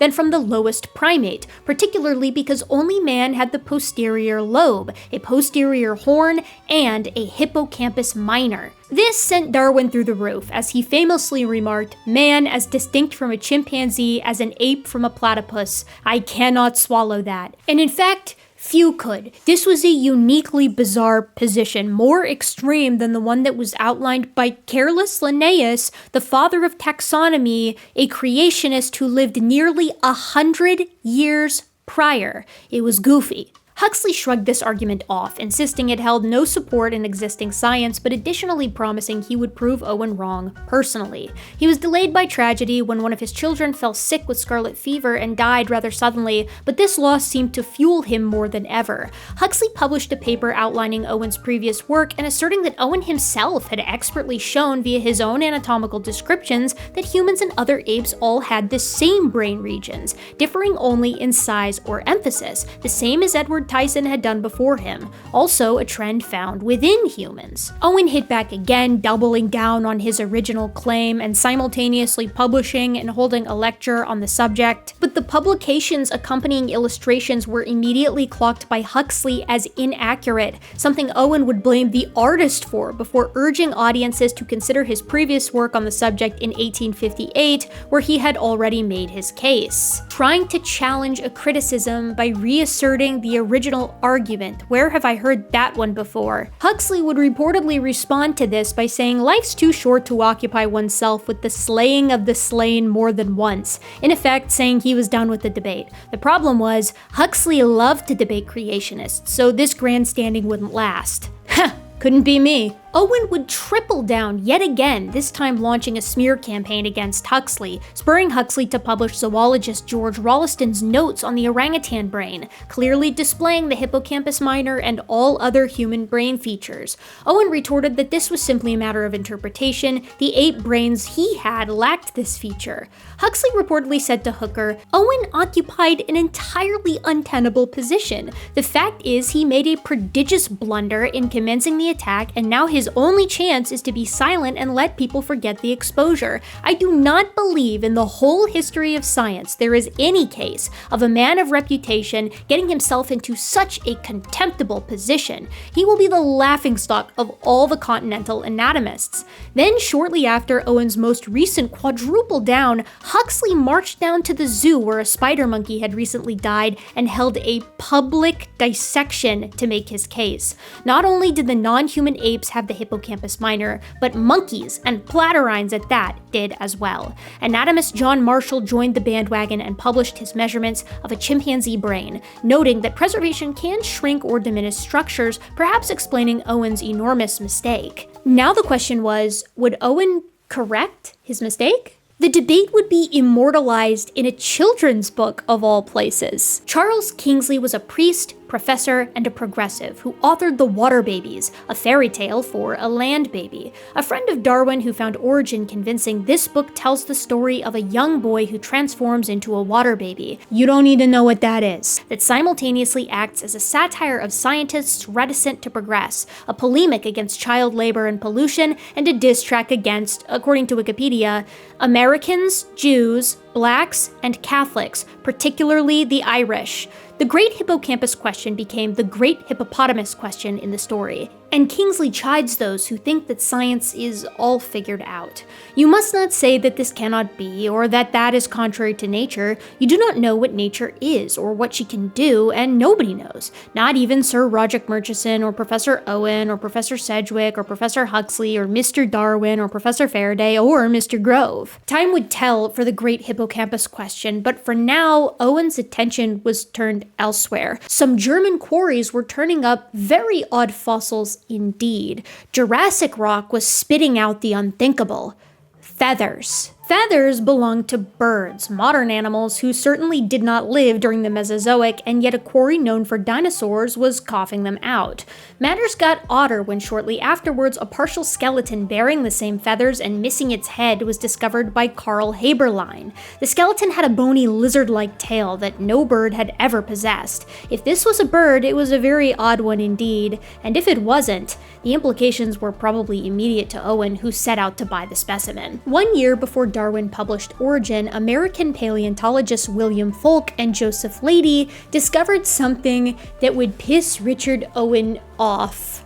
It was a new dinosaur, found after chasing a local legend in Haddonfield, New Jersey, and it looked a lot like Iguanodon. However, this dinosaur's forelimbs were so short, almost atrophied, suggesting it must have been able to walk bipedally in a semi-erect posture. That was exactly what Richard Owen had previously told Gideon Mantell Iguanodon couldn't do, which led to the beast's reconstruction at the Crystal Palace having a sprawling super lizard-like stance. This dinosaur, dubbed Hadrosaurus, could not be reconstructed in such a way and must have, at least some of the time, been a biped, as Mantell had suggested for Iguanodon. They rushed to write this up, but publication was delayed due to the outbreak of the American Civil War in 1861. More on that later. Meanwhile, back in the UK, Owen procured the odd-feathered specimen in 1862, and despite being scooped by an anonymous writer known as Y, Owen spoke on the strange fossil shortly after. To Owen, it was a very odd bird, but a bird all the same, one that probably couldn't even fly. Perhaps this was the creator's archetypal bird from which all modern birds descend?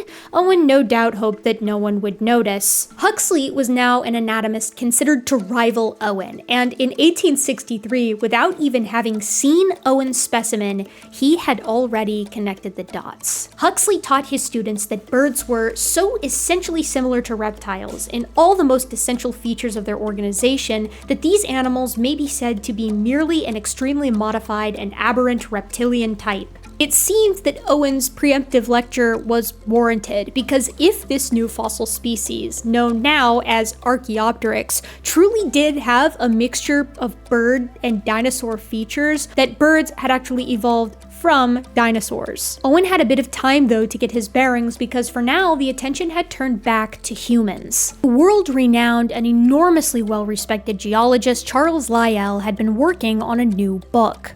It was published in 1863, titled Geological Evidences of the Antiquity of Man, and it made a similar case as the Principles of Geology, but to the age of humans as denizens of the planet. He appealed this time to archaeology, pulling extensively from field sites all over the world, from the Americas to Egypt, and argued that human history was at least 7,000 years old. Here, Lyell also formally accepted Darwin's proposition that species could change, although much to Darwin's disappointment, he refrained from co-signing the evolution of humans among those species which had descended.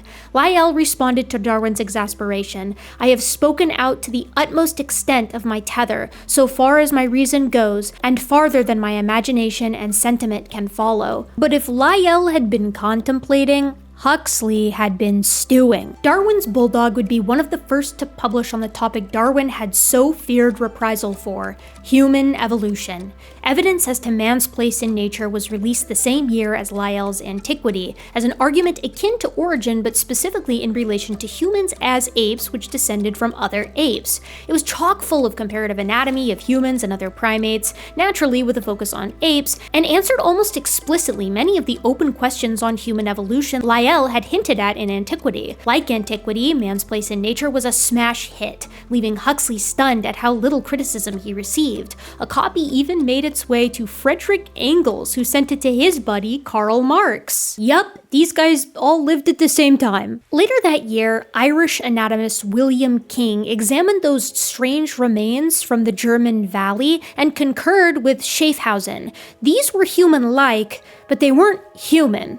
King emphasized the brow ridge and several other more apish features and proposed that this was a different species of human entirely.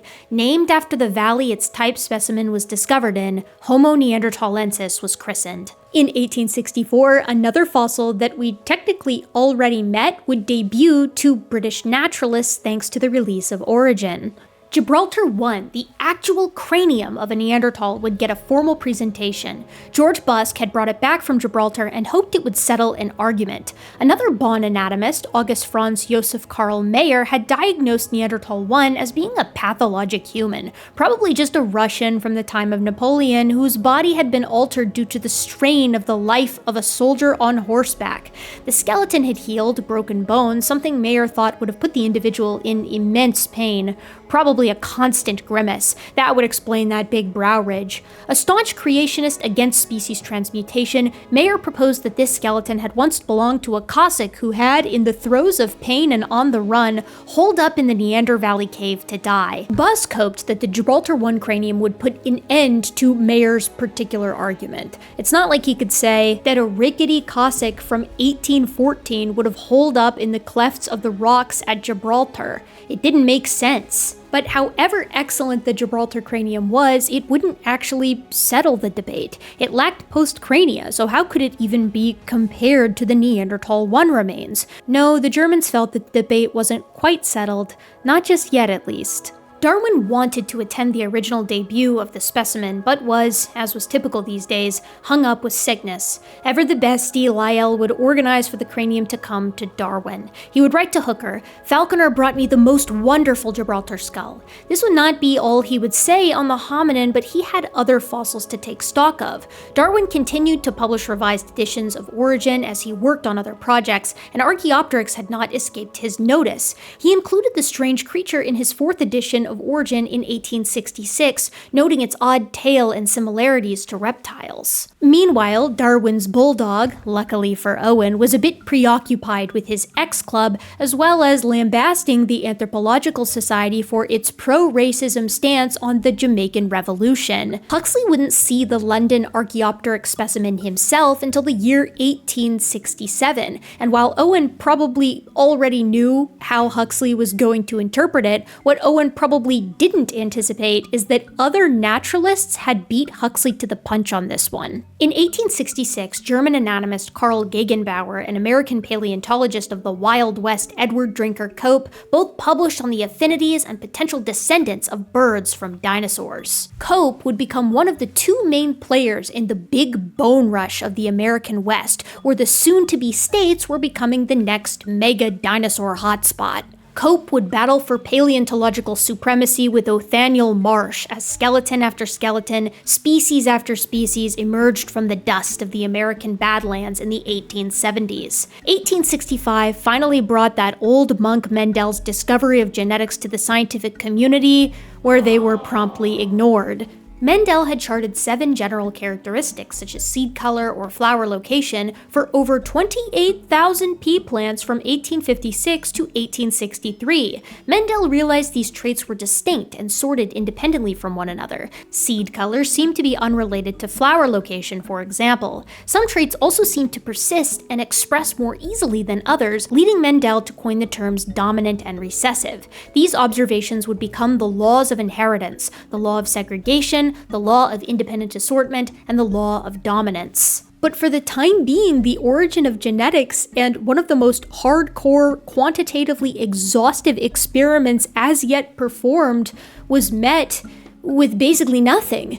was met with a whimper. It didn't help that in an attempt to replicate his own work, one of the hallmarks of good science and the scientific method, Mendel would inadvertently use an asexually reproducing plant called hawkweed, erroneously invalidating his own work. Then, Mendel was promoted at his monastery, lost basically all of the free time he'd previously used to investigate genetics, and then he died young of nephritis. His work would be rediscovered after many decades by other budding naturalists, but not all stories have happy endings. The following year, Prussian biologist Ernst Haeckel, Darwin's greatest supporter in Germany, would publish General Morphology of the Organism and his seminal concept, ontogeny recapitulates phylogeny. Put simply, Haeckel had studied countless embryos at various stages of development and argued that the development mimicked evolutionary history, explaining why human embryos have gill slits and tails before reorganizing those features later on. Now, some of Haeckel's ideas have stood the test of time,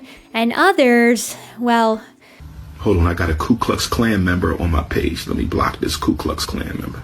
Haeckel was kind of like if you took Huxley and Agassiz and mashed them together. So instead of being a bulldog for evolution, he was like a bulldog for race science, or like a bulldog for eugenics. Haeckel actually met Darwin in 1866 and referred to him as some kind of exalted sage, but Darwin actually found Haeckel's political and social perspectives to be offensive. Incidentally, Darwin felt the same way about the so-called social Darwinism, which was being advocated for by some of his contemporaries, like Herbert Spencer or Francis Galton. As much as I'm gassing them up here, I would be remiss if I didn't point out the evident racism and sexism in the works of Darwin and Huxley as well. As progressive as they were in some ways, they too were men of their time. Spencer took Darwin's observations and applied them to human society. Stronger societies would necessarily outcompete and eliminate weaker ones. Galton would take it a step further and argue that humans ought to take our evolution into our own hands and select for beneficial traits within our species, suppressing detrimental ones. He would coin the term eugenics in the year 1883. Thanks to Haeckel, Spencer, Galton, and others, social Darwinism, which was often completely divorced from evolutionary theory even as a concept, would gain popularity in the United States as well as elsewhere and allow people to justify inflicting enormous amounts of cruelty upon one another. For the time being, that honor belonged to Agassiz and others who used creationism to such ends. In 1867, Huxley finally laid eyes on Archaeopteryx, comparing it to Megalosaurus fossils housed within the same building. Not only were the hips, the ilium in particular, strikingly similar between Archaeopteryx and Megalosaurus, but both animals had avian hips. Right around this time, Johannes Wagner would pull Compsognathus from the German quarries, a chicken-sized dinosaur with light bones and the same avian hips. This tiny creature was also more primitive than even Archaeopteryx in numerous skeletal features. It was, in essence, the link between the dinosaurs and primitive birds. Those American publications on dinosaurs with small forelimbs, such as Hadrosaurus, emerged from the rubble of the Civil War and lent more support to the idea that these dinosaurs may have been bipedal as Mantell had proposed, rather than Owen's lumbering quadrupeds. 1 year later, this mighty dinosaur would be mounted in the Academy of Natural Sciences in Philadelphia. It was the only one on display like this in the entire world, and promptly triggered dinomania in the United States. That same year, the 8th Duke of Argyll would advocate for divinely guided evolution. The tide continued to turn. Huxley outlined his argument for the dinosaurian affinity of modern birds officially in a talk that he gave in 1868, a groundbreaking speech that impressed all in the audience, including Richard Owen. Michael Taylor notes that this would have been a particularly damning talk for Owen's orthodox sensibilities. The morphology of all of the fossils thus far were proof that the facts of paleontology were not opposed to the doctrine of evolution, but, on the contrary, enabled us to form a conception of the manner in which birds may have evolved from reptiles. The fowl that may fly above the earth, supposedly created by the Lord on the 5th day of the first week, had in fact evolved from the 6th day's creatures that creepeth upon the earth. This same year, Haeckel published the first evolutionary tree, including real taxa, with spaces for proposed missing links, which he thought would be found eventually. They were. One of these links he called Pithecanthropus elaeus, the speechless ape man, and he proposed it would have been upright and bipedal, but without the ability to talk. Art of this hypothetical hominin would be created by Gabriel von Max to the delight of Haeckel. Back in the United States, a disgruntled New Yorker set to a noble task: embarrassing creationists. The story goes that George Hull had gotten into an argument with the congregation at a local Methodist revival. The Methodists insisted that Genesis 6:4 meant real giants had once roamed the land, something Hull found ludicrous. Hull, however, was at a Methodist meeting, so he was promptly outnumbered, his skepticism soundly shot down. As such, Hull did what any dedicated and vindictive person would do: he resolved to humiliate them. Hull wanted to put a spotlight on the gullibility of creationists, so he tricked local quarrymen into mining a block of gypsum and then sent it to a pair of German stonecutters in the city, having them sculpt a giant man in his own image. Hull treated his giant facsimile with acids, stains, and small tools to make it look old. Then he shipped it to his cousin's farm and had it buried on his property. Under the guise of digging a well, it was discovered and put on display as a giant petrified human, the Methodist Revival's Nephilim. Truly a hater to rival Cuvier. The giant was shortly after examined by Othaniel Marsh, famous paleontologist, who immediately saw it for what it was, as a forgery. A most dedicated humbug, but local theologians and preachers defended it as an authentic proof of the Nephilim. The whole affair was obviously quite cruel on Hull's part, but they kind of made his point for him, didn't they? Allegedly, P.T. Barnum tried to buy this sculpture at one point, but today, the Cardiff giant can be found in, I kid you not, Marvin's Marvelous Mechanical Museum in Michigan. This would not be the first or last archaeological or paleontological hoax, but luckily, frauds are often sussed out when enough eyes pry. So Darwin had been in ill health for decades now. He was in his 50s, and he'd noticed that Huxley and Lyell had seen quite a bit of success in their human-centered works. Darwin had talked a bit about human evolution up to this point. He'd mused about it quite a bit in private, but speaking publicly was something he was always reticent to do. It was time to break that seal. Darwin had scarcely mentioned the implications evolution by natural selection had on humans in origin and in his succeeding works. Subsequent editions of the book had tackled new arguments and included new fossils, but refrained from systematically outlining what naturalists like Huxley had been bullishly defending publicly since the very first edition: that humans were animals, apes, which evolved from other, more primitive forms in an unbroken chain to the last common ancestor shared by all life. This notion needed a defense all its own. It was one thing to suggest evolution in general, another entirely to suggest man in all his mental prowess had come from, and still was, a beast. Huxley had done a good job setting the stage, and Darwin would incorporate his and Lyell's work into his most audacious book yet, The Descent of Man. The Descent of Man was an argument for several controversial ideas. One, that humans were apes which shared a common ancestor with all other life on Earth. Two, that all man's higher faculties existed in other animals either precisely or in more basic forms. And three, that all living humans were of the same species and had descended from an ancient ape ancestor which probably lived in Africa. That last point was specifically in support of monogenism, the idea that all human races are related and unified in stark contrast to polygenism, the idea that each race was either specifically created, a la Agassiz, or specifically evolved from different ancestors, a la Haeckel. Darwin also outlined another new and groundbreaking concept in that text, sexual selection, which explained seemingly detrimental male characteristics as a result of female preference for those characteristics. The Descent of Man was overwhelmingly well received by the scientific community because it was essentially just origin, evolutionary theory base level, but applied to humans. Detractors had to come at this from a very different angle, and namely, that was what it had been, pointing madly at Genesis. Being decidedly unscientific as it was, that idea and that particular counter-argument had been put to bed with the geologists of the Enlightenment. It had no power here. A lot of other arguments sort of came from the culture. This man-to-monkey hypothesis threatened to remove humans from their exceptional place in nature, and thus from their defined responsibilities and eventual reward. Was man not created by God to be the only emotionally complex and moral creature? Darwin thought not, and he wrote an additional book for that case as well. In The Expression of Emotion in Man and Animals the following year, he outlined what ethologists would formalize a century later. Animals display the full range of emotions found in humans, and may even understand a more basic form of morality. All the uniqueness of man, Darwin argued, was of degree, not kind. Resistance to evolution was crumbling, and indeed, species fixity had seemingly gone the way of diluvialism. The question now wasn't did change occur, but how much change occurred? When did it occur?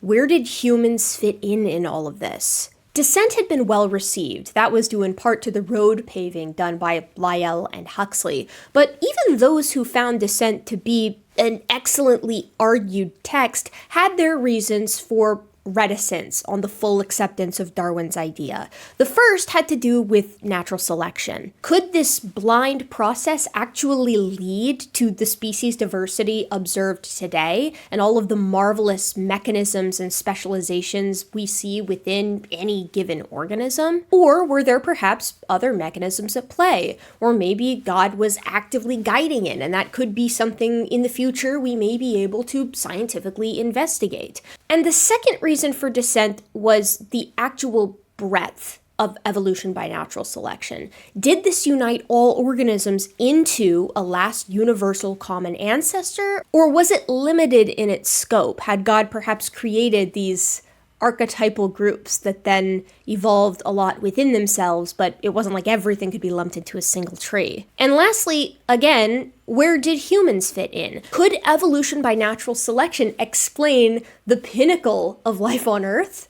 Us? Richard Owen thought not. He had been dubbed Old Bones at this point by Vanity Fair and was still stalwart in a lot of his positions, but especially human exceptionalism, as he always had been. Owen would never really recover from his losses against Huxley, and his feuds over the years had caught up to him. In 1866, Owen finally conceded the great hippocampus debate. In a footnote in On the Anatomy of Vertebrates, Owen at last admitted that all the homologous parts of the human cerebral organ existed in apes.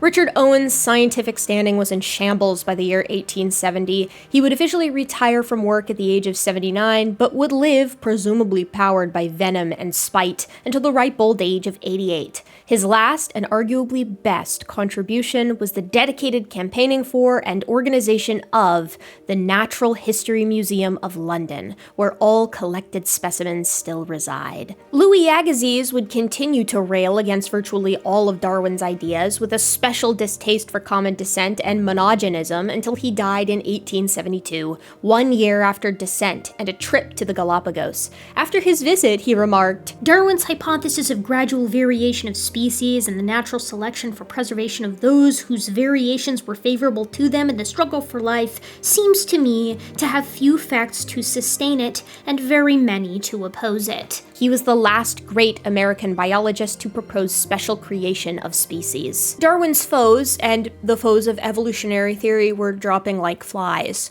Young men tried to take up the mantle. George Mivart was a naturalist student of Huxley's, who, while accepting species change and some evolution, felt Darwin and his colleagues had taken it too far. Evolution needed a guiding hand and more mechanisms. He sniped enough at origin that Darwin's 6th edition had a point-by-point refutation of Mivart's public criticisms. Dissent was a bridge too far as well. In one review, Mivart savaged the concept of human evolution by, according to Darwin, strawmanning, misrepresenting, and even altering entire sentences from The Descent of Man. Mivart had a thing against Darwin. He even went after his son. Darwin's kid had written a piece for the Contemporary Review that argued that divorce should be easier for women to get because of rampant abuse, and this caused Mivart to crash out on Maine. Allegedly, Mivart referred to the notion as hideous sexual criminality and unrestrained licentiousness.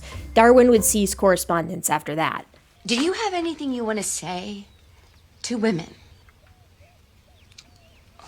I'm sorry, women. Lord Kelvin maintained that there was not enough time for evolution by mere natural selection to explain modern biodiversity, arguing in 1871 that thermodynamics suggested a mere 100 million years for the age of the geologic column.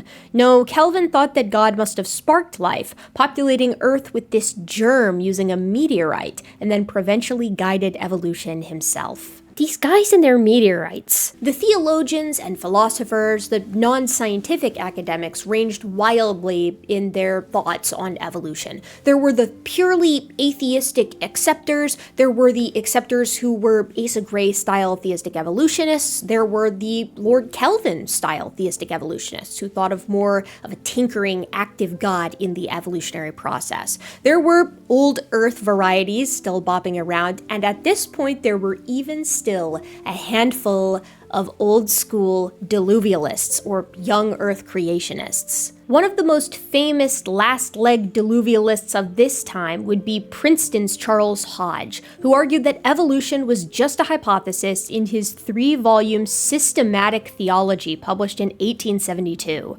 Hodge despised Darwinism, which he thought of as inherently atheistic, an idea he outlined in What is Darwinism, published in 1874. But Hodge took it a step further. He argued that Darwinism specifically threatened religion. He was challenged by James McCosh, a Scottish philosopher, also haunting the halls of Princeton. McCosh, like Asa Gray, found harmony in evolution and scripture and felt that a definitive support for the former was coming. People needed to know sooner rather than later that these ideas could be copacetic. Both perspectives would be offered at Princeton for now. This conflict played out outside the church as well. John Draper argued that religion and science were evidently natural enemies, always duking it out through time, while John Fiske proposed that that simply wasn't the case. They could be married quite happily to one another, depending on how egalitarian their relationship.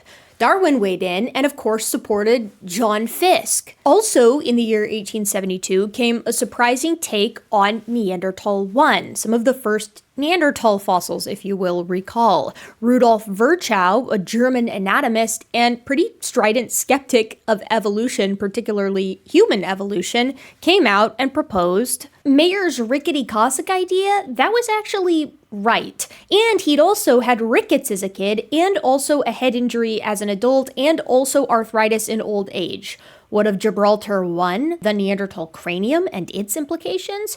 Virchow didn't seem to speak on it, and because he was a prolific scientist, the rickety Cossack narrative remained, again, for now. In the year 1875, Charles Lyell, father of geology, crusader for free science, devoted Christian, and dear friend to Charles Darwin, would die. He never came around to fully accepting Darwin's ideas. Human evolution was just a step too far for him.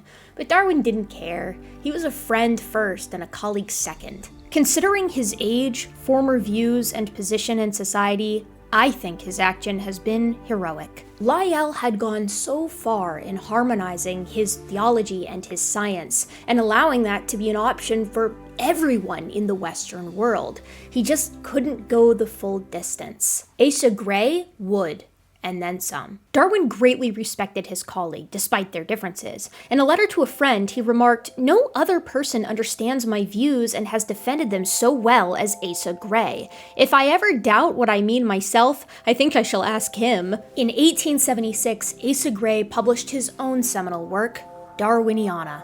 The full title was Darwiniana, Essays and Reviews Pertaining to Darwinism. This book was a collection of essays that Gray had written which reconciled evolution by natural selection and religion. It was a marvelous response to Hodge's What is Darwinism? God had designed evolution, just as he had all other natural processes of the world, to keep species proliferating in the face of change. I remain one who is scientifically and in his own fashion a Darwinian, and philosophically a convinced theist. The intricacy of organisms, their obvious design, was the result of a divinely inspired process, not an active tinkerer. Gray laid out his argument for science and scripture alike. Agreeing that plants and animals were produced by omnipotent fiat does not exclude the idea of natural order and what we call secondary causes. The record of that fiat, let the earth bring forth grass and herb yielding seed, etc., let the earth bring forth living creatures after his kind, seems even to imply them. Darwiniana was a hit in the United States and can be considered to be a major force in the acceptance of evolution by the public by way of showing that evolutionary theory need not be in conflict with anyone's given religion. There can be science-affirming Christians. In this way, Asa Gray may well be considered the father of theistic evolution. Darwin, for his part, would profess all his life that religion and his theory need not be in conflict. It seems to me absurd to doubt that a man may be an ardent theist and an evolutionist. You are right about Kingsley. Asa Gray, the eminent botanist, is another case in point. And Asa Gray was not alone in this. He actually had an unlikely ally in Louis Agassiz's student. Louis Agassiz's student. He had a student.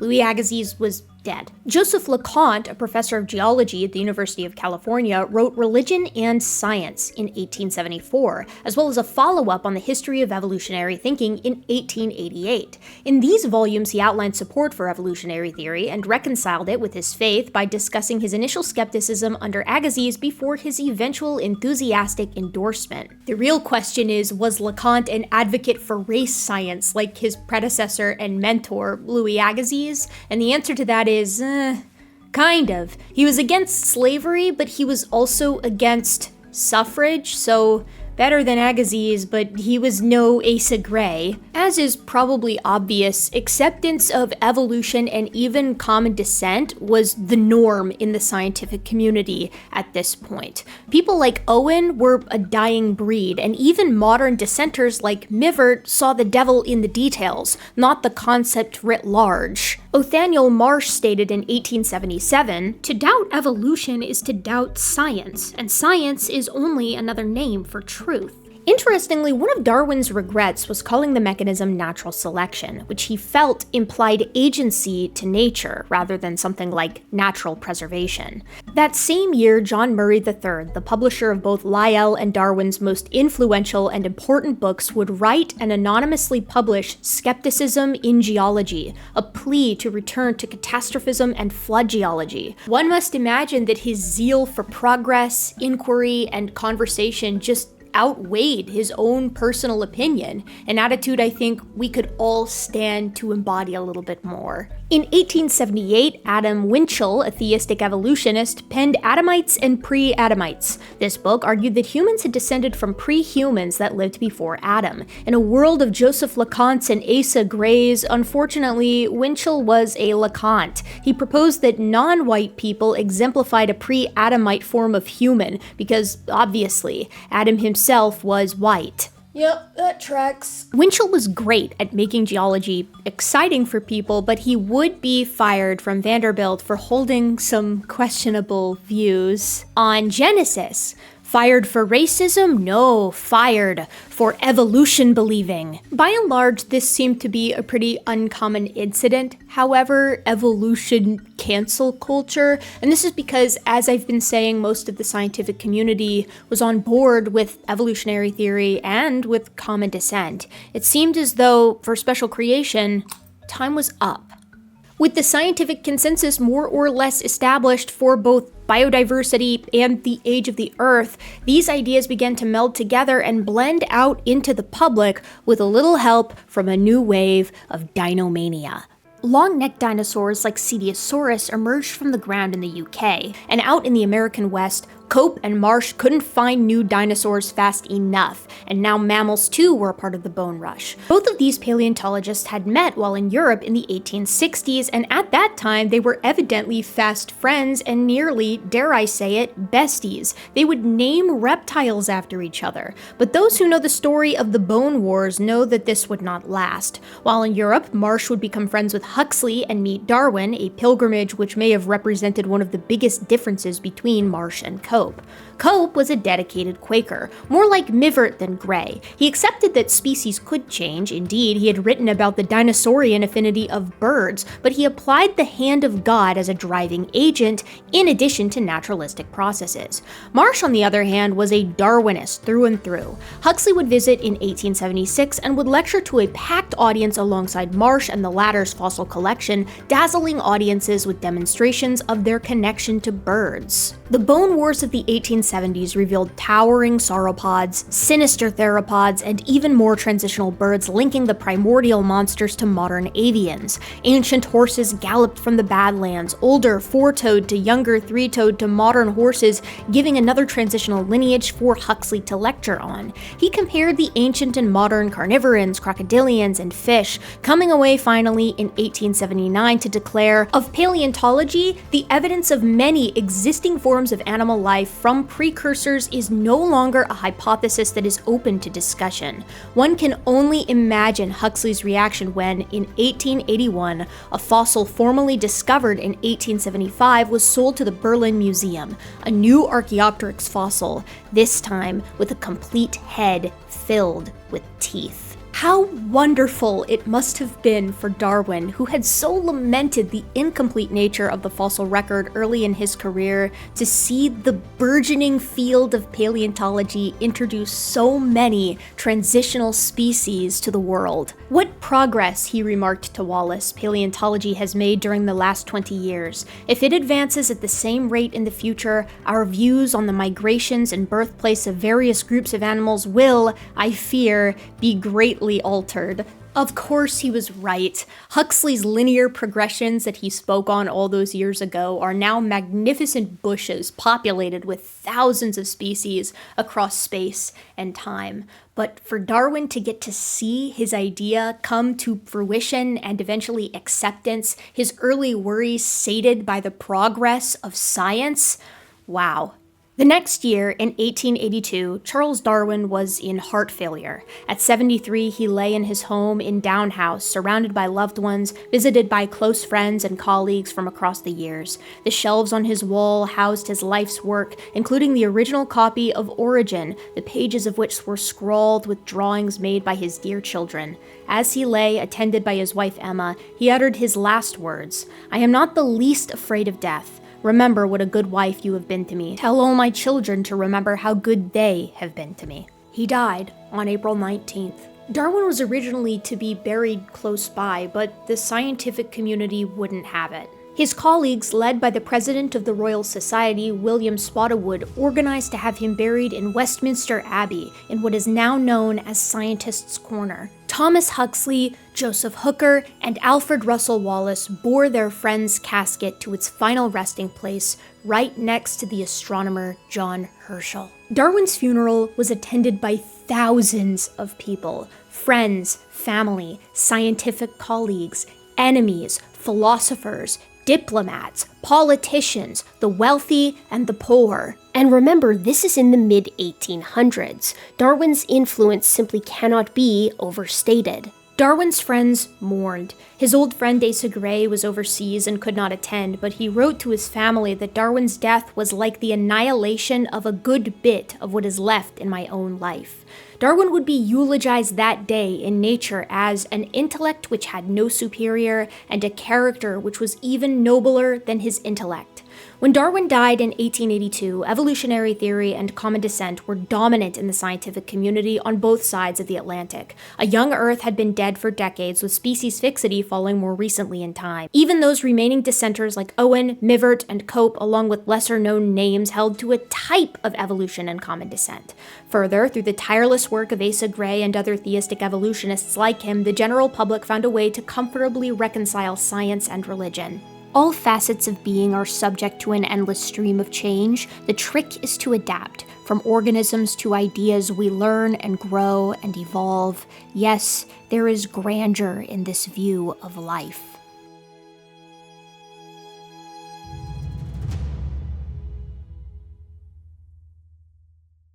During the 13th century, the Western world had a lot of questions about angels. These mysterious and very real entities were found all across the holy text, and they ranged from familiar to incomprehensible. Did they have physical bodies? Were they limited by time? Did they have the emotions and will of men? These were the real questions about the nature of divine beings in time and space, asked and investigated in earnest using Aristotelian principles. This was some of the first science at the dawn of the modern Western world, even if it seems odd to us now. Enlightenment scholars would ridicule these men, caricature their work as trying to suss out how many angels could dance on the head of a pin, a notion that was as silly as it was impossible. The Enlightenment thinkers didn't suppose angels didn't exist. They accepted that these entities were beyond the scope of science, a field which aimed to study the natural world. This criticism came all while some of these new naturalists attempted to discover how the flood of Noah had formed the geologic column. Enlightenment thinkers, too, would be usurped by the next generation of devoted Christian scientists who further disentangled the study of creation from a literal reading of the Bible. Angels may not be corporeal, but dragons surely were, and their fossils spanned the vast annals of an ancient earth. The next wave of naturalists, many just as religious as their forebears, investigated change across deep history, as well as man's place within, revealing that God's world was not static but ever evolving, a most grand view of creation. Vast chalk and limestone cliffs required immense amounts of time to form. The accumulation of their sediment made from the bodies of trillions of microscopic organisms across millions of years. Great mountain ranges grew slowly, the marine life on their peaks having been buried in gentle conditions when their ranges dwelled beneath the waves. Rivers cut canyons as they meandered slowly, carving deeper and deeper every year, while coral atolls stretched upward as their seas swallowed their foundations. All of these features continued to reshape at a glacial pace in the present, as observed by geologists, and none of them bore the scars of a catastrophic flood in the past. Pouring from the earth were dragon's bones, denizens of a dead primordial eon before mankind when the world was more ferocious. More recently, fabulous mammals, only just extinct, stumbled from sulfuric swamps and arctic wastes. These animals were similar, but diverged from their modern counterparts. They had evolved through time in a grand transmutation thanks to the pressure of their environment, an idea supported by the same processes directly observed by modern science. All of this was obvious. It was chaos triggered by the happenstance origin of all things, or it was immaculate and calculated design by an ultimate creator, but it was obvious. The ancient age of the earth and the evolution of species by natural selection had triumphed over the diluvialists and the proponents of special creation thanks to scientists, religious and irreligious alike. Creationism in nearly every form was dead, and science and religion had killed it. The debate, at long last, was settled. Except, no, it wasn't. Not even close. The creationism, the diluvialism of the 1800s was just the opening salvo of a much longer, much nastier campaign against evolutionary theory and conventional science as a whole that would begin at the start of the next century and last until, well, it's still happening, isn't it? Now, I know what you're thinking. How is this possible? Creationism had been the dominant idea for decades. It had been the default idea, but it had been toppled by the empirical work of dozens of naturalists across the decades, like piecewise. And all throughout, naturalists from Buckland to Lyell had changed their minds as new data came to light, be it their own or the data put forward by their colleagues. They had been convinced by good empirical science. Like the position of the Earth, the age of the Earth, and evolutionary theory had been harmonized with theology of the day by the grueling work put forward by naturalists of all stripes. So how then? How could creationism return? Well, my dear viewer, it never left. In the year 1844, when Lyell's concept of an ancient Earth was gaining ground, and when Charles Darwin was contemplating his grandest idea, a young American girl was coming of age in a doomsday cult. Ellen G. White was only 12 when the leader of her cult, the Millerites, predicted that Jesus Christ would return that October on the 22nd. William Miller had deduced that date by studying prophecies in the Bible, a sort of numerology strategy that he pitched to the public in the year 1831. He was wrong, obviously, but his following was large enough that when the 22nd came and went like an ordinary day, the letdown became known as the Great Disappointment. It was so disappointing that young Ellen White began to have visions from God, one of which involved witnessing the literal creation of the world in 6 straightforward days and a global flood that created the fossils of the geologic column. Decades later, she would co-found the Seventh-day Adventist Church, a basic tenet of which is young Earth creationism, or a sort of new diluvialism. In 1853, when tensions in the United States raged, the First Baptist Church of Minnesota was founded. This church would become a hotspot for the fundamentalist revival that would arrive with the 20th century. In 1866, in the wake of the Civil War, the KKK would emerge, keen on racial separation arguments that creationism allowed and evolution denied.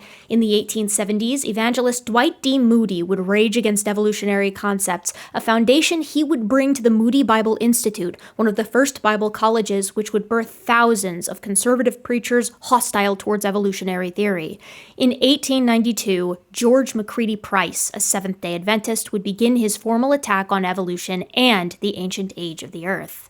Each of these events occurred more or less in isolation as compared to other such events, and their impact on science was none. That makes sense. There wasn't a scientist among them. But the ideas that these events and places and people nurtured would fester and grow until they became too much to hold behind the walls of a church or community center. They would spill out into the public at the dawn of the 20th century, crowed by grifters and charlatans, amateurs and fools. Some were well-meaning, but all were incorrect, which is why they didn't bring some new synthesis of ideas or a well-oiled theory to the table. Instead, they hiked out to the graveyard, shovel in hand, and wrenched from the tender earth the corpse of old ideas. In the halls of Bible colleges or growing churches, the fundamentalists hacked apart the mummified remains of the diluvialist hypotheses, stitched them back together with twine, and brought them screaming back to life with passionate sermons about the authority of Scripture and the arrogance of science. These shambling new creation models, weeping and weak amalgamations of ideas that science had already tried and sentenced,